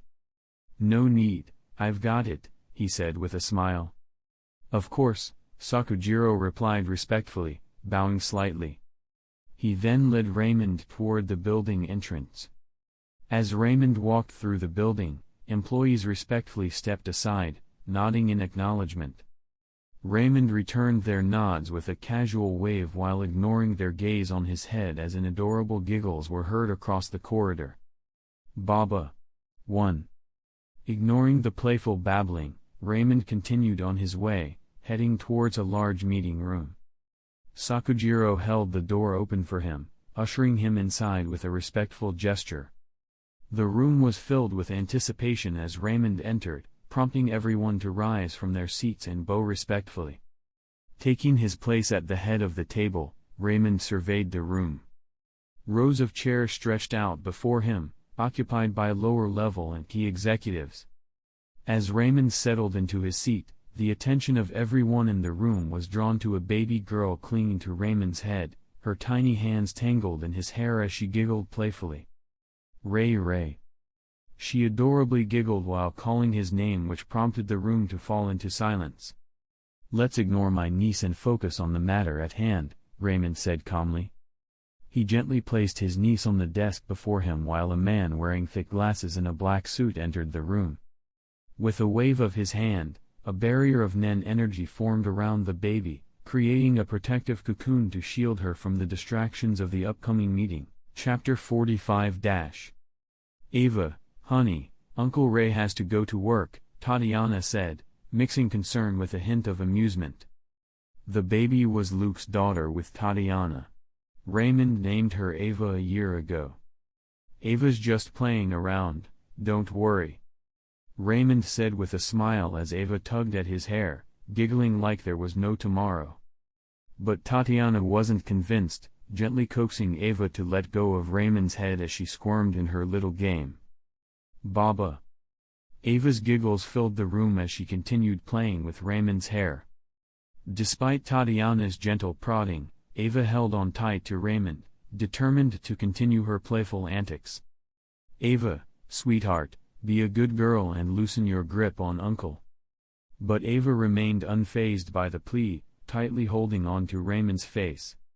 Raymond, in turn, adjusted her position so he could still see despite the face hug. "Erg. My little angel. Why are you ditching me for another guy already?" Luke's tone carried a despair over his daughter's fascination. A shadow crossed his face as he observed Ava joyfully perched on Raymond's face, seemingly having the time of her life. Though, in his mind, I'm so jealous. Raymond, you fucking bastard. But it wasn't just Luke who harbored a twinge of jealousy towards Raymond. Tatiana also was truly jealous. Especially since the words she had been eagerly anticipating coming out of her daughter's mouth weren't hers or Luke's. But Ray. Ava's giggles erupted as Raymond extended his finger for her amusement, and she happily played along. Those two syllables hung in the air, causing Tatiana to stiffen and shoot Raymond a death stare. I didn't do anything, though? This left Raymond feeling quite speechless since he hadn't done anything wrong at all. Tatiana approached them with a sigh, gently wrapping her hand around her daughter. But Ava seemed to stiffen, holding onto Raymond's head even tighter as tears welled up in her innocent eyes. Baba. Ava, sweetheart, Uncle Raymond has to go to an important meeting. Ava didn't seem to pay attention to her mother's words, instead gazing at Raymond with teary eyes, tugging at his heartstrings. Raymond sighed, feeling a pang of discomfort as he reached out to comfort Ava, who struggled in his grasp, lamenting, Ray. Baba. Don't you worry, little one, I won't give you away. Baba? Ava blinked her eyes adorably. Those two innocent orbs of hers were oozing with irresistible cuteness that could melt even the toughest hearts in the room. I promise. Raymond replied with a warm smile, his eyes twinkling with affection. As Ava released her tight grip on Raymond's face, he gently lifted her into his arms, meeting her gaze with a playful smile. Ready for more fun, Ava? Baba. Her enthusiastic nod and twinkling eyes showed her excitement. Want to be the boss for a day, Ava? Baba. Raymond's chuckle was met with Ava's contagious giggle, her agreement evident as she raised her head with a seemingly determined gaze in her eyes. Tatiana and Luke stood nearby, their faces briefly cast in shadows as they watched the adorable exchange with a slight depression in their heart. Our daughter, Luke muttered with blank eyes. Tatiana nodded as she sighed, she doesn't want us anymore. Let's not make a big fuss. But she's coming with me, Raymond said with a smile. Baba. Ava chimed in, clearly in agreement, as she gazed at Tatiana and Luke. Are you sure it's okay? Luke asked, rubbing his temples wearily. Ava turned to Raymond, her innocent eyes blinking with a question as she opened her tiny mouth. Baba. You're quite the little thinker, aren't you? Raymond chuckled, charmed by Ava's adorable little actions. He extended his finger for her to play with, filling the room with giggles. Tatiana sighed, watching the scene with a small smile on her lips. But her smile vanished as she recalled Ava's first words and a chill ran down Raymond's spine. And so, amidst the serious gathering of celestial forces higher-ups, a baby unexpectedly joined the meeting. All eyes turned to Raymond, whose typically stern and calculating expression had softened into one of warmth. He sat at his desk, allowing the baby to play with his hand, filling the room with adorable giggles. Sin. Raymond glanced over at the man in the black suit with thick glasses, gesturing discreetly for him to muffle Ava's laughter so it wouldn't distract everyone. Is he really our boss? Keep me out of this. I don't want to end up on the wrong side of things. But zip it. Whispers filled the room as they all stared at Raymond, disbelief written on their faces. Sakujiro remained stoic, not showing much interest as he briefed on their progress. Raymond paid attention, nodding along and asking for more important details before giving out instructions. Seemingly grown tired of playing, Ava started to feel sleepy. Seeing this, Raymond signaled to Sin to lift the seal.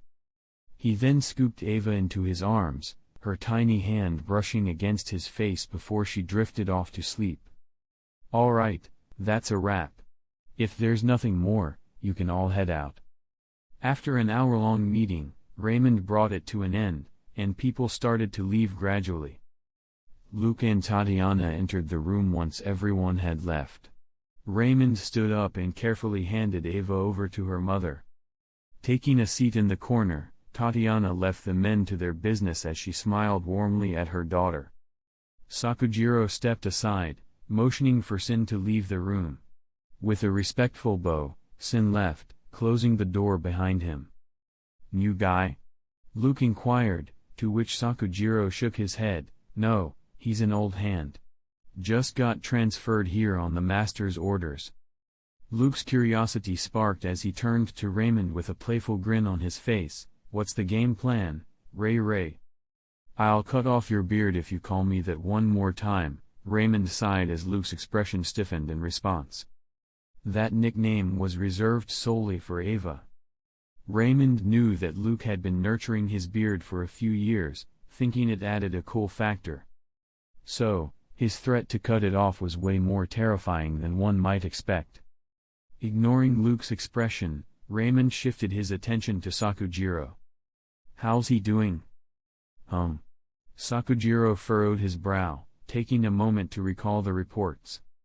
Sin should be able to seal off around 50 meters in radius. That won't cut it. I need him to double that in a month. "I'll step up his training then," Sakujiro answered. Raymond nodded, turning to Luke. "How about my request? You're free to board the aircraft any time today, but..." Luke's expression turned concerned as he asked, "Are you really sure about visiting them in person? You know we can always send a representative." Raymond chuckled, shaking his head. "Don't worry, even if the worst happens, I'll make it out alive. Plus, Sakujiro is coming with me." "I'll be in your care, Master," Sakujiro added with a respectful nod and a hint of a smile. Hearing this, Luke just shook his head tiredly, scratching his head slightly. "Let's hope the Zoldyck family knows how to be civilized. But are you sure you've told them of your arrival in advance?" Raymond smirked in response. Seeing Raymond's iconic smirk, Luke couldn't help but feel a twitch in his lips. He felt quite speechless knowing that this guy was scheming something. Comment. Chapter 46-. Raymond had arrived in a small town beneath the towering Conqueror mountain earlier this morning. Seated comfortably in the passenger seat, he observed the passing scenery through the car window while Sakujiro navigated the vehicle along the road toward the Zoldyck estate. Raymond furrowed his brows in thought, exhaling softly as he shook his head. Noticing Raymond's reaction, Sakujiro felt a bead of sweat forming on his brow, realizing that Raymond had swiftly noticed something unusual. Meanwhile, Gon, Kurapika, and Leorio had finished their training and stood in front of the testing gate of the Zoldyck estate. Leorio removed his heavy vest, letting it drop to the ground with a thud. Determined to see Killua, Gon declared their mission. "Let's go meet Killua." The trio approached the testing gate, ready to open it. Kurapika had healed his arm during their training and was prepared to assist in the effort. However, the noise of a car approaching disrupted their action. Everyone turned their heads towards the road, where they saw a car slowly pulling up beside the guard post. The gatekeeper, Zebro, blinked in surprise. He hadn't been informed of any visitors arriving today. With a puzzled expression, he began to walk towards the car. "Raymond?" Just as Gon was about to refocus on the testing gate, his eyes widened, along with everyone else's, as they saw the person stepping out of the vehicle. "Raymond!" They called out and immediately made their way toward him, curious about his unexpected presence in such a place. Zebro was puzzled by their reaction to the man's arrival as he scratched his head and wondered, is he also a friend of the young master? Despite his uncertainty, Zebro sensed Raymond's imposing presence and cautiously approached him. Raymond raised an eyebrow as Gon and the others approached. "Oh, are you kids here to see Killua?" Raymond asked casually, with Sakujiro by his side like a faithful companion. "Yep. We're here to bring him back," Gon declared, his eyes shining with resolve. Kurapika chimed in with a smile, curious about why Raymond was here. "And what brings you here, Raymond?" Leorio eyed Raymond warily, remembering the tension between him and Killua's brother, and pondered the same question. "Good afternoon, welcome to the Zolik family estate," Zebro greeted with a professional smile, capturing everyone's attention. "Please forgive my ignorance, but may I inquire as to the nature of your visit today?" Raymond chuckled, noting the curious gazes directed at him. His face crept up with a smirk as he calmly declared, "I'm here to collect Illumi's left hand." "Pardon?" Zebro blinked in confusion, his expression mirroring the disbelief felt by the others who fell into silence. "As I expected, this guy still has a problem with Killua's brother," Leorio muttered, feeling sweat rolling down his back after hearing Raymond's intention. And the fact that Raymond had come directly to their estate was also something else, as Leorio felt slightly amazed and speechless. Gon and Kurapika exchanged wry smiles, sensing a storm was brewing. Ignoring their reactions, Raymond chuckled and made his way toward the testing gate. The others were unable to resist and decided to follow. "So, you gotta open it up to get in, right? You seem to be quite familiar with us." "Yes, you should be coming in through this gate," Zebro answered. Sakujiro stepped up, bowing. "Allow me to open it up for you, master." "All right, I'll leave it up to you, Sakujiro." Raymond nodded as Gon and the rest immediately examined Sakujiro's frame, which was not particularly muscular. "Raymond, Grandpa Zebro mentioned that the first gate weighs 2 tons, and it gets heavier up to 256 tons at the 7th gate, Gon shared with him. Kurapika nodded in agreement, adding, "We've been training here for 2 weeks, and today was the day we planned to open it. Do you think your subordinate is strong enough for it? Will he be able to open it, though?" Leorio was also skeptical that whoever this guy was beside Raymond would be able to open the gate. "Well, let's see." Raymond simply smiled in response to their doubts, a confident glint in his eye. He watched as Sakujiro leisurely approached the gate, not even bothering to remove his blazer. With a calm demeanor, Sakujiro placed his hand on the testing gate. As he made contact, he could feel the weight pressing against his palm.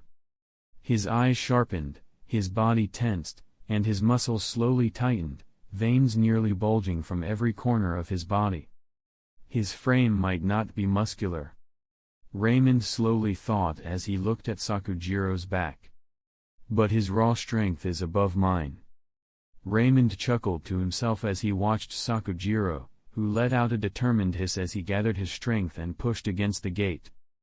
Gon and the others were initially surprised as Sakujiro managed to open the first gate. Whoa! He actually opened it up. Wait, it's not over yet. Their surprise turned to amazement as each subsequent gate also swung open. However, exclamation mark. Their amazement turned to horror as the gates continued to part one after another until even the 7th and final gate gave way with a resounding boom reverberating throughout the mountain. Leorio could only look on with his mouth agape. In a dimly lit room on the other side of the mountain, the walls were adorned with human skulls and bones. A man with long white hair sat on a soft cushion on the floor, accompanied by a large hound by his side. Facing him was a short, elderly man with a long mustache. "All right, I'm heading to see my grandson. Anything you want to add, Silva? Please let him know I'd like to see him, Father." "All." But before Zeno could finish, a sudden boom echoed through the estate, causing them to snap their attention toward the source of the disturbance. Hurried steps echoed through the corridor, and the room's door swung open hastily. A sweating servant rushed in, exclaiming, "Patriarch!" Someone went wild and opened all the testing gates. Breathing heavily, the servant moved to the side and pressed a few buttons. The ceiling slowly opened, and a camera descended, revealing multiple screens displaying multiple angles throughout the Conqueror mountain, including the testing gate, which was now wide open. Silva's expression shifted to a frown as he rose from his seat, his gaze fixed on the faces displayed on the screen. "Do you recognize them?" Zeno inquired. Silva nodded, his tone serious. "I've met the gray-haired man in the black suit before. He's formidable, none of our servants can match him." You think they're here to cause trouble?" "I'm not sure, but the man behind the gray-haired one. He's the one who injured Illumi." Silva explained. Chapter 47 Exclamation mark. Zebro's eyebrows shot up in surprise. It wasn't every day that someone managed to crack open all those gates. He cast a quick but wary glance at both Raymond and Sakujiro with his mind racing with caution. Normally, if they had just popped a couple of gates, he'd have immediately gone to his post to report to the family butler that some people were coming to cause trouble. But seeing Sakujiro bust through all the way to the 7th gate? Zebro figured the family must already know what was up by now. "I've done it, Master," Sakujiro announced. His voice was calm as ever as he gave a slight bow. Raymond nodded as he stepped forward with Sakujiro at his side. "Do me a favor and stay where you are for now," Raymond instructed Gon and the rest, who were visibly shaken with sweat beading on their brows as they nodded in agreement. Raymond's tone was different this time, more like he was giving an order. Everyone sensed the seriousness in his voice. "Do you think he's really asking for trouble?" Leorio's voice was nervous, and all eyes were on Raymond's back. Kurapika shook his head. "I'm not sure, but maybe it's best if we stay out of it for now." Gon stayed quiet, clenching his fists tightly. He was eager to see Killua soon, but Raymond showing up had messed up his plans to meet him today. Though he was a bit mad at Raymond, Gon knew it wasn't really his fault. He blamed himself for being weak. He was upset with himself, he wished he had the strength to do something about it. "If only I were stronger," Gon thought quietly, his eyes burning with determination to improve. Meanwhile, Raymond sensed a group rapidly approaching as they continued forward. A smirk formed on his lips as he stopped, with Sakujiro following suit. They all looked ahead and noticed a bunch of servants in black suits, led by a tall man in his 30s. The man, well dressed in a black suit, slicked back hair, and a trimmed beard, wore pointed glasses. He seemed a bit taken aback at the sight of Sakujiro but greeted Raymond with a nod as he silently pressed a button under his suit. "Welcome to the Zoldyck family estate," Goto greeted with a bow, his colleagues following suit. Standing tall again, he introduced himself. "I'm Goto, responsible for managing the family's external affairs. Apologies for the delay in greeting you." After the gate opened, Goto quickly stepped forward to personally greet the guests. He knew that an apprentice butler wouldn't be able to stop someone who could open all the gates in the testing gates if they came to create trouble. However, Goto couldn't help but feel a bit unsettled when he recognized the person standing behind the young man who appeared to be the leader. "It's a good thing we brought backup," Goto mused silently before addressing their guest. "We haven't had someone make a request in person for quite a while. Would our esteemed guest mind stating their business through us?" Goto inquired politely. Raymond watched with curiosity as he sensed the approach of several others, their presence hidden, unlike Goto and his crew. His attention returned to Goto, realizing those people in the shadows were intentionally revealing their presence as a display of strength. "Quite cute, aren't they?" This only widened Raymond's smirk. Although Goto tried to phrase it politely, Raymond could read between the lines. They wanted him to leave the family estate. Raymond simply chuckled at the implication. This reaction made Goto's associate visibly tense up, and Goto himself frowned as Raymond glanced around. Without missing a beat, Raymond spoke up, "Looks like Zoldyck has more butlers than I thought."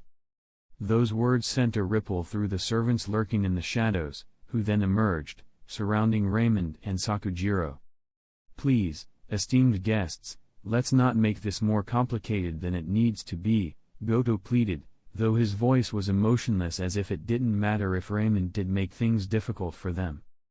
Still, it was clear to Goto that Raymond and Sakujiro weren't taking the situation seriously. Oh? Without uttering a word, Raymond sensed a sudden shift in the air. In a flash, Sakujiro vanished from sight before reappearing right in front of Raymond. In Sakujiro's hand gleamed a dagger infused with his nen.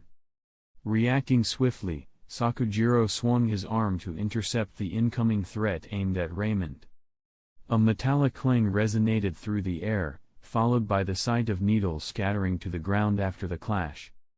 "What a warm welcome, Illumi," Raymond remarked with a hint of sarcasm in his tone. In response, Illumi emerged from the woods while holding needles in each hand.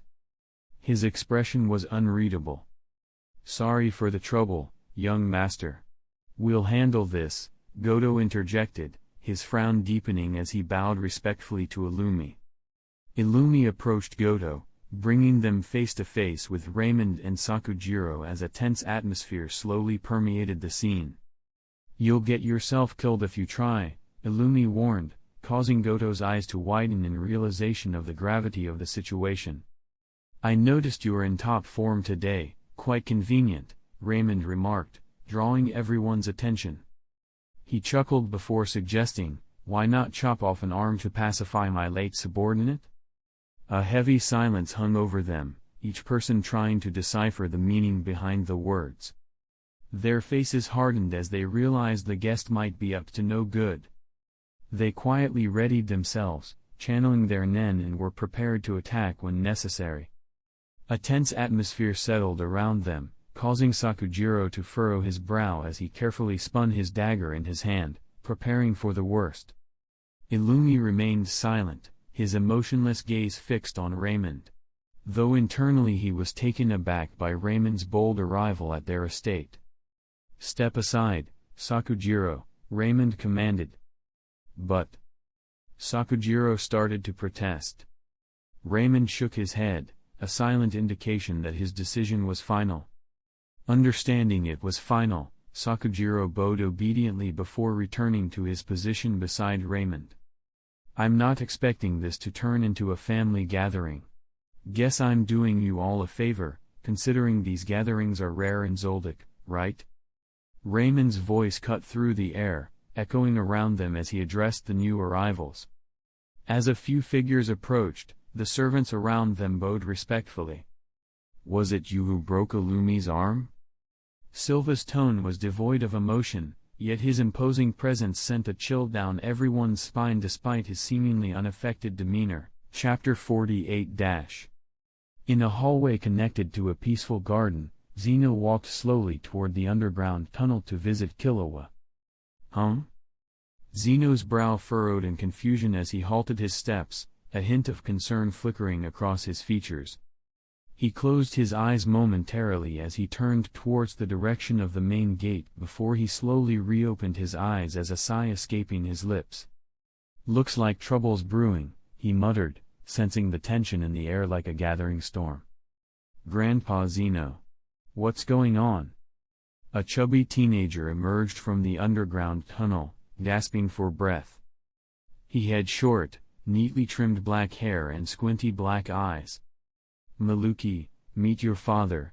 You know what to do next," Zeno addressed his grandson calmly. Maluki scratched his head, pondering for a moment. "Okay. Are you still going to see Killua?" Zeno closed his eyes, deep in thought. "I'll put it off for now." Maluki shook his head and hurried off towards the mansion. Back in the present moment. "So, that guy's the one who hurt Illumi?" Maluki's childish voice echoed, oblivious to the tension thickening in the air. Illumi shot him a glare, but Maluki remained oblivious as he kept pointing his chubby finger at Raymond. "You motherfucker, coming here like you've got a death wish." "Maluki, zip it. Quit making a scene in front of mother." A woman with an electric visor dressed in an elaborate dark purple gown and a flamboyant hat adorned with feathers, fur, and flowers scolded Maluki, who shrank back nervously while fidgeting his fingers. "Sorry, "Mama," he mumbled sheepishly. Kikyo shook her head, her bandaged face turned towards Raymond. On Kikyo's side, Kalito observed Raymond with curiosity. Silva's expression remained icy, unmoved by Raymond's sarcasm or Maluki's antics. "No sense of humor, huh?" Raymond sighed while shaking his head. "It looks like I've brought a trouble home," Illumi remarked as he approached his family. Silva briefly glanced at Illumi before fixing his gaze on Raymond once more, spitted it out. "Who are you? And do you really think you can leave here in one piece after asking for my son's arm? Isn't it natural since he killed someone crucial to my interests in York New City? He's like my left-hand man there, so it's only reasonable for Illumi to hand over his left hand in return, right?" Raymond nonchalantly shrugged. Silence hung heavy, and even Sakujiro found himself a bit lost for words. He couldn't help but marvel at how bold his master could be at times. He shook his head, staying watchful. "Ha ha ha, very well." A wave of oppressive energy emanated from Silva's imposing figure, his laughter slicing through the tense atmosphere like a razor. The sheer force of his nen sent shivers down the spines of all around as they struggled to maintain composure in the face of such overwhelming power. Sweat glistened on their brows as they fought to keep their fear at bay, their hearts pounding with the weight of Silva's aura bearing down upon them. But just as they began to adjust to the suffocating pressure, another surge of energy descended upon them, equally potent and unyielding. Exclamation mark. All eyes turned to Raymond, the center of this new equally overbearing pressure as realization dawned upon them. He's strong. Godo exclaimed in his mind as he immediately channeled his own nin to shield himself from a collision of power emanating from Silva and Raymond. The clouds above churned ominously, mirroring the turmoil below as the very sky darkened in response to the ferocity of their confrontation. Illumi watched in silence as he had anticipated Raymond's powerful nen. Kikyo looked grave while Kalito sought shelter behind her. Exclamation mark. Realizing he had spoken rashly to someone who could rival his father's nen, Maluki appeared scared and hid behind Kikyo alongside Kalito.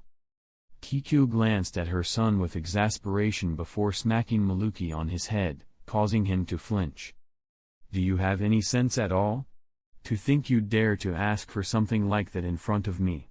Silva's voice continued to echo through the tense air as he walked forward. With a swift motion, he extended his arm, and in an instant, his form vanished into thin air. Raymond remained silent, his own figure disappearing in response. Boom. Then, a deafening explosion reverberated through the space as both men reappeared, locked in a clash of titans. Silva's fist surged forward with deadly intent, but Raymond's reflexes were razor-sharp as he intercepted the blow with a block, the impact resonating with a thunderous force. In retaliation, Raymond launched a fierce kick, aiming for Silva's back. Yet, Silva was equally prepared, his defense solid as he deflected the attack with a well-timed maneuver. Their collision unleashed a shockwave that rippled outward, threatening to tear through everything in its path. What in the world? The servants scrambled to retreat, their eyes wide with disbelief as they witnessed the spectacle unfolding before them. Silva was forced to step back as Raymond was also similarly forced to take a step back, creating some distance between them. The air crackled with the residual aura of their clash. His raw strength rivals Sakujiro's. No, he's even stronger. Raymond's mind raced with exhilaration and disbelief, his body thrumming with the adrenaline of battle. Despite the pain pulsating through his body, he couldn't help but feel a surge of invigoration coursing through his veins as his face contorted into a crazed smirk. On Silva's end, he recognized that he had the upper hand in terms of raw strength. The young man before him, who was around the same age as his son Illumi, actually possessed superior technique. No wonder he managed to best Illumi, Silva thought, a crazed grin spreading across his face as he acknowledged the formidable opponent standing before him. However, When he saw a similar grin mirrored on Raymond's face, Silva was caught off guard. Ha ha ha ha. The laughter bubbled forth from deep within their souls. Silva's heart raced with anticipation, his blood pumping with the thrill of the hunt. For him, the thought of facing a formidable opponent he needed to kill was a source of pure ecstasy. Similarly, Raymond's pulse quickened with excitement, his senses heightened by the adrenaline coursing through his veins. For him, the thrill of battle was an addiction. Though their nature was different, both Silva and Raymond recognized the undeniable fact between them. We're of the same kind. The realization hung in the air like a vow. This is exciting. Raymond's voice echoed with exhilaration as he vanished into thin air, his form melding seamlessly with Silva's as they continued their dance of death. Chapter 49 - What on earth? Leorio blurted out, sensing a sudden surge of intense pressure emanating from the estate. Gon and Kurapika felt it as well while Zebro furrowed his brows. Head to the gate post. It's not safe here for you youngsters, Zebro advised with concern. Kurapika and Gon acknowledged the warning, understanding that the confrontation between Raymond and the Zoldyck family had begun. They proceeded to the gate post and sat down in silence. Do you think Raymond will survive this?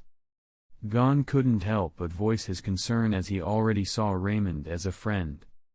Kurapika and Leorio exchanged uncertain glances, unsure of the true strength of the entire Zoldyck family.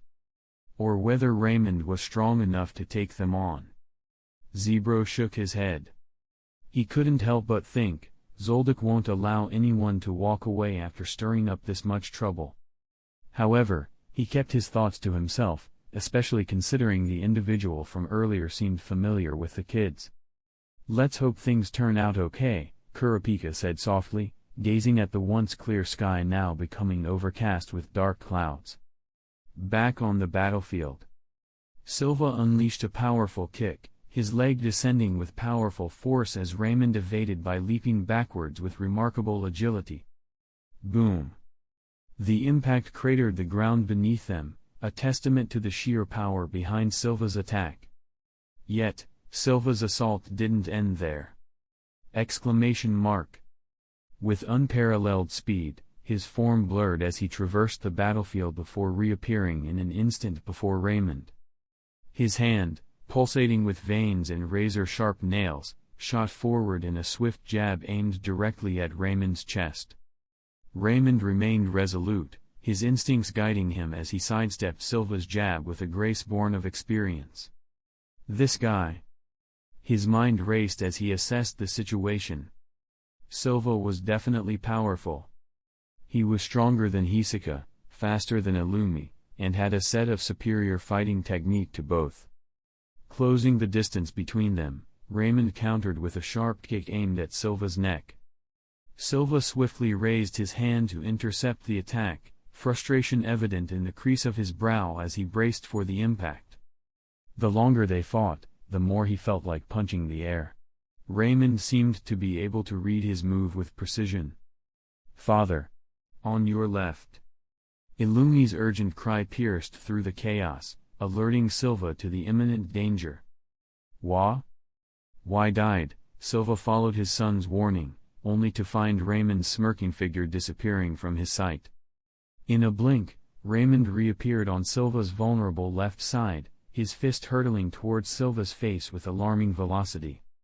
Caught off guard by the sudden move, Silva had little time to react as Raymond's punch connected with staggering force, sending him staggering backwards.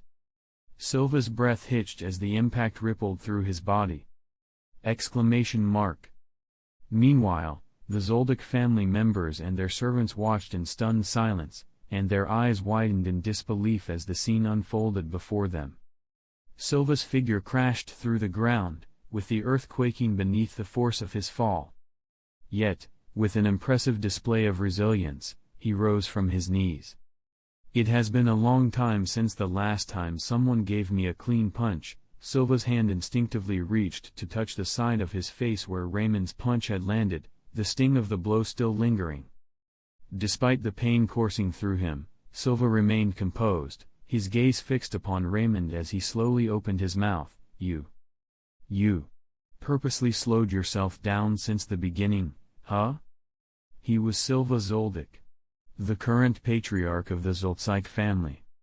The audacity of someone daring to manipulate the pace of their confrontation against him was unfathomable.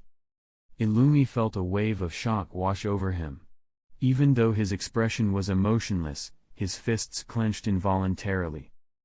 Deep down, he understood that Raymond had deliberately restrained himself a while ago. Illumi knew should Raymond choose to do so, the guy could end his life in an instant. The realization struck Illumi to his core, a blow to his pride as a predator.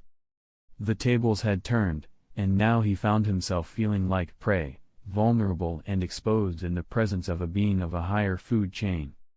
What a madman, ha ha ha ha. Silva's laughter resonated, his excitement was palpable as he felt adrenaline coursing through his body at the prospect of killing his opponent. With each chuckle, Silva's aura intensified, pulsating with the raw energy of his nen. His gaze bore into Raymond with intense curiosity. "Tell me, what else are you hiding?" Silva's voice boomed, eager to uncover the depths of Raymond's abilities. Raymond merely smirked in response.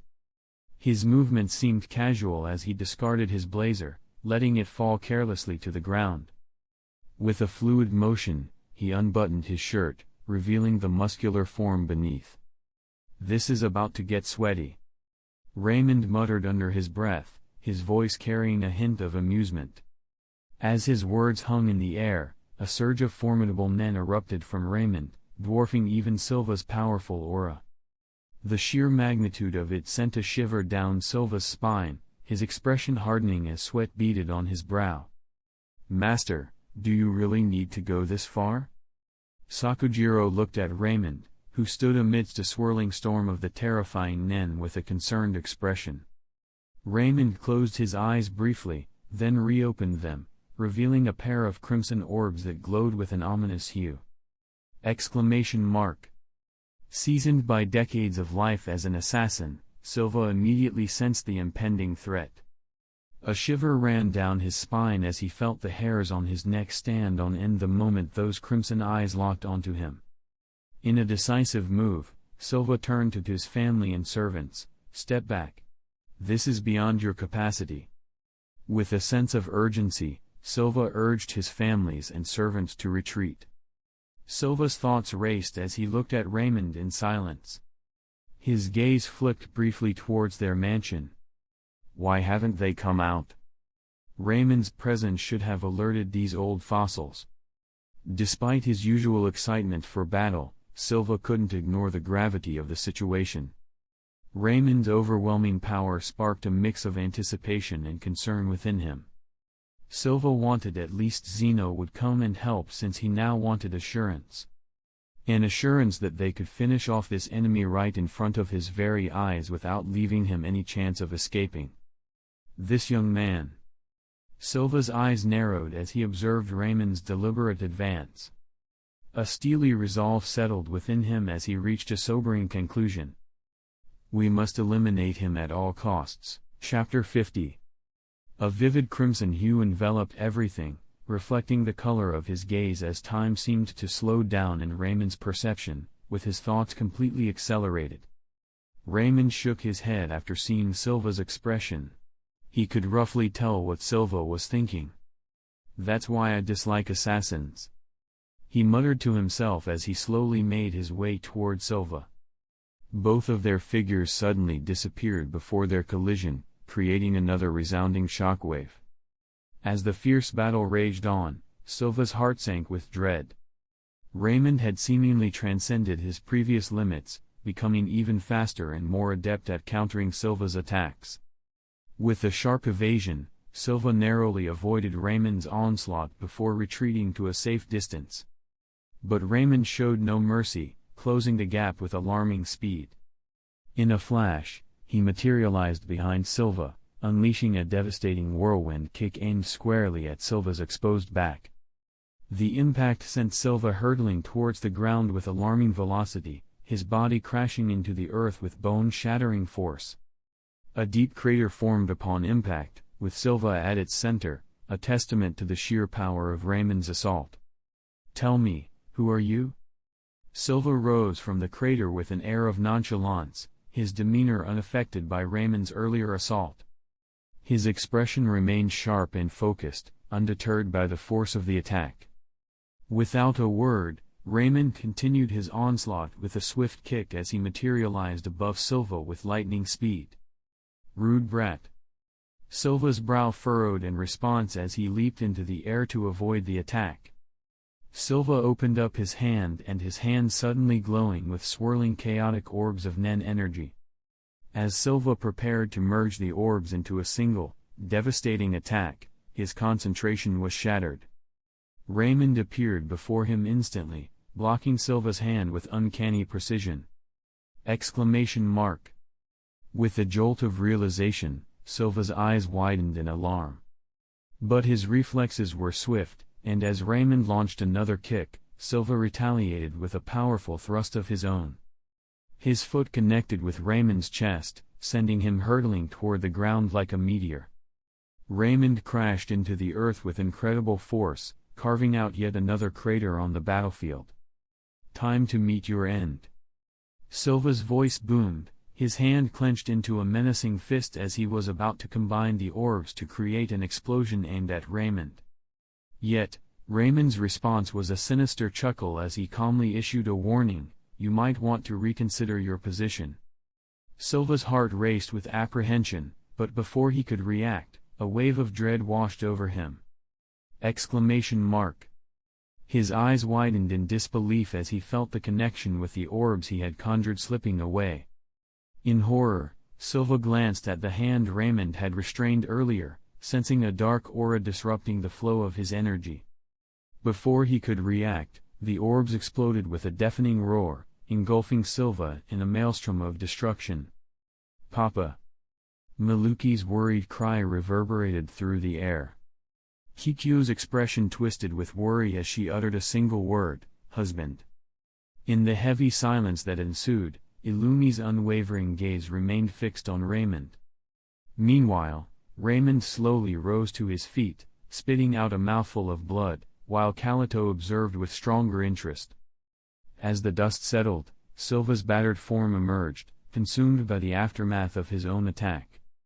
With a resounding thud, he collapsed to the ground, sinking to his knees as he expelled a mouthful of blood before he wiped his bloody mouth with his hand. Sakujiro swiftly reached Raymond's side, concern etched on his face as he inquired, "Are you all right, Master?" "I'm good." Raymond's response was accompanied by the ominous gleam in his crimson eyes. Despite his assurance, a sharp pain throbbed in his chest from Silva's earlier assault. "It's good that I've been dodging his attacks since the beginning, or else I might be in a worse shape," Raymond mused, shaking his head at the realization. Blocking Silva's attack head-on would have been a perilous gamble, given the sheer raw power emanating from Silva's blows. Silent contemplation enveloped Raymond as he looked at Sakujiro, who had arrived uninvited. Despite his unspoken disapproval, Raymond refrained from berating his loyal subordinate since they had a new guest. Together, Raymond and Sakujiro turned their attention towards a particular spot in the mist-shrouded woods. The air grew tense as slow, deliberate footsteps echoed through the forest, imposing a temporary halt on their intense battle. As the figure emerged from the swirling mist, Silva's eyes flashed with a sharp light as his gaze locked onto the newcomer. "Father." Silva's voice trembled slightly as he spoke, feeling a surge of blood rising in his throat once more. He grimaced and spat out another mouthful of blood. Zeno regarded his son with a sigh. "Are you all right?" "I can keep going. Father, let's team up. We gotta take him out, no matter what," Silva declared as he slowly got back on his feet. Despite the searing pain coursing through his body, Silva's countenance remained stoic. They needed to kill Raymond. His resolve was unwavering. "Zeno Zoldyck, it is a pleasure to finally meet you face to face. Your reputation precedes you." Raymond's voice was calm as he emerged from the crater, with Sakujiro shadowing him closely. Zeno's gaze locked onto Raymond's crimson eyes, which burned with an ominous intensity. Surveying the battlefield, he noted the lingering presence of a foreign nen, its energy devouring Silva's familiar aura. I don't usually involve myself in these matters, but these presents around us have been unsettling me. Wouldn't you agree, young man? Recalling the warnings about the existence of a formidable young man from Netero, Zeno furrowed his brow as he couldn't help but think that this young man in front of him might be the one. Exclamation mark. Sakujiro's pupils quivered at these words. A rustling sound enveloped the Zoldyck estate, and a multitude of ominous presences gradually revealed themselves. Birds scattered in panic, and the sky darkened, adding an eerie atmosphere to the unfolding events. Silva's eyes widened in shock as he sensed a formidable presence enveloping their estate, spreading throughout the surrounding mountains. Tension gripped every member of the Zoldyck family present, sending shivers down their spines. Even Goto and the Zoldyck family servants paled at the overwhelming aura. Raymond's brow furrowed at the disturbance, and he raised his voice, commanding, "Halt!" At his command, the rustling sound ceased abruptly, and the mysterious presence faded away, leaving the mountain shrouded in silence once more. "I apologize. I didn't intend to bring additional company today. It appears my subordinates were overly concerned for my well-being." Raymond shook his head, casting a brief glance towards Sakujiro, who bowed apologetically.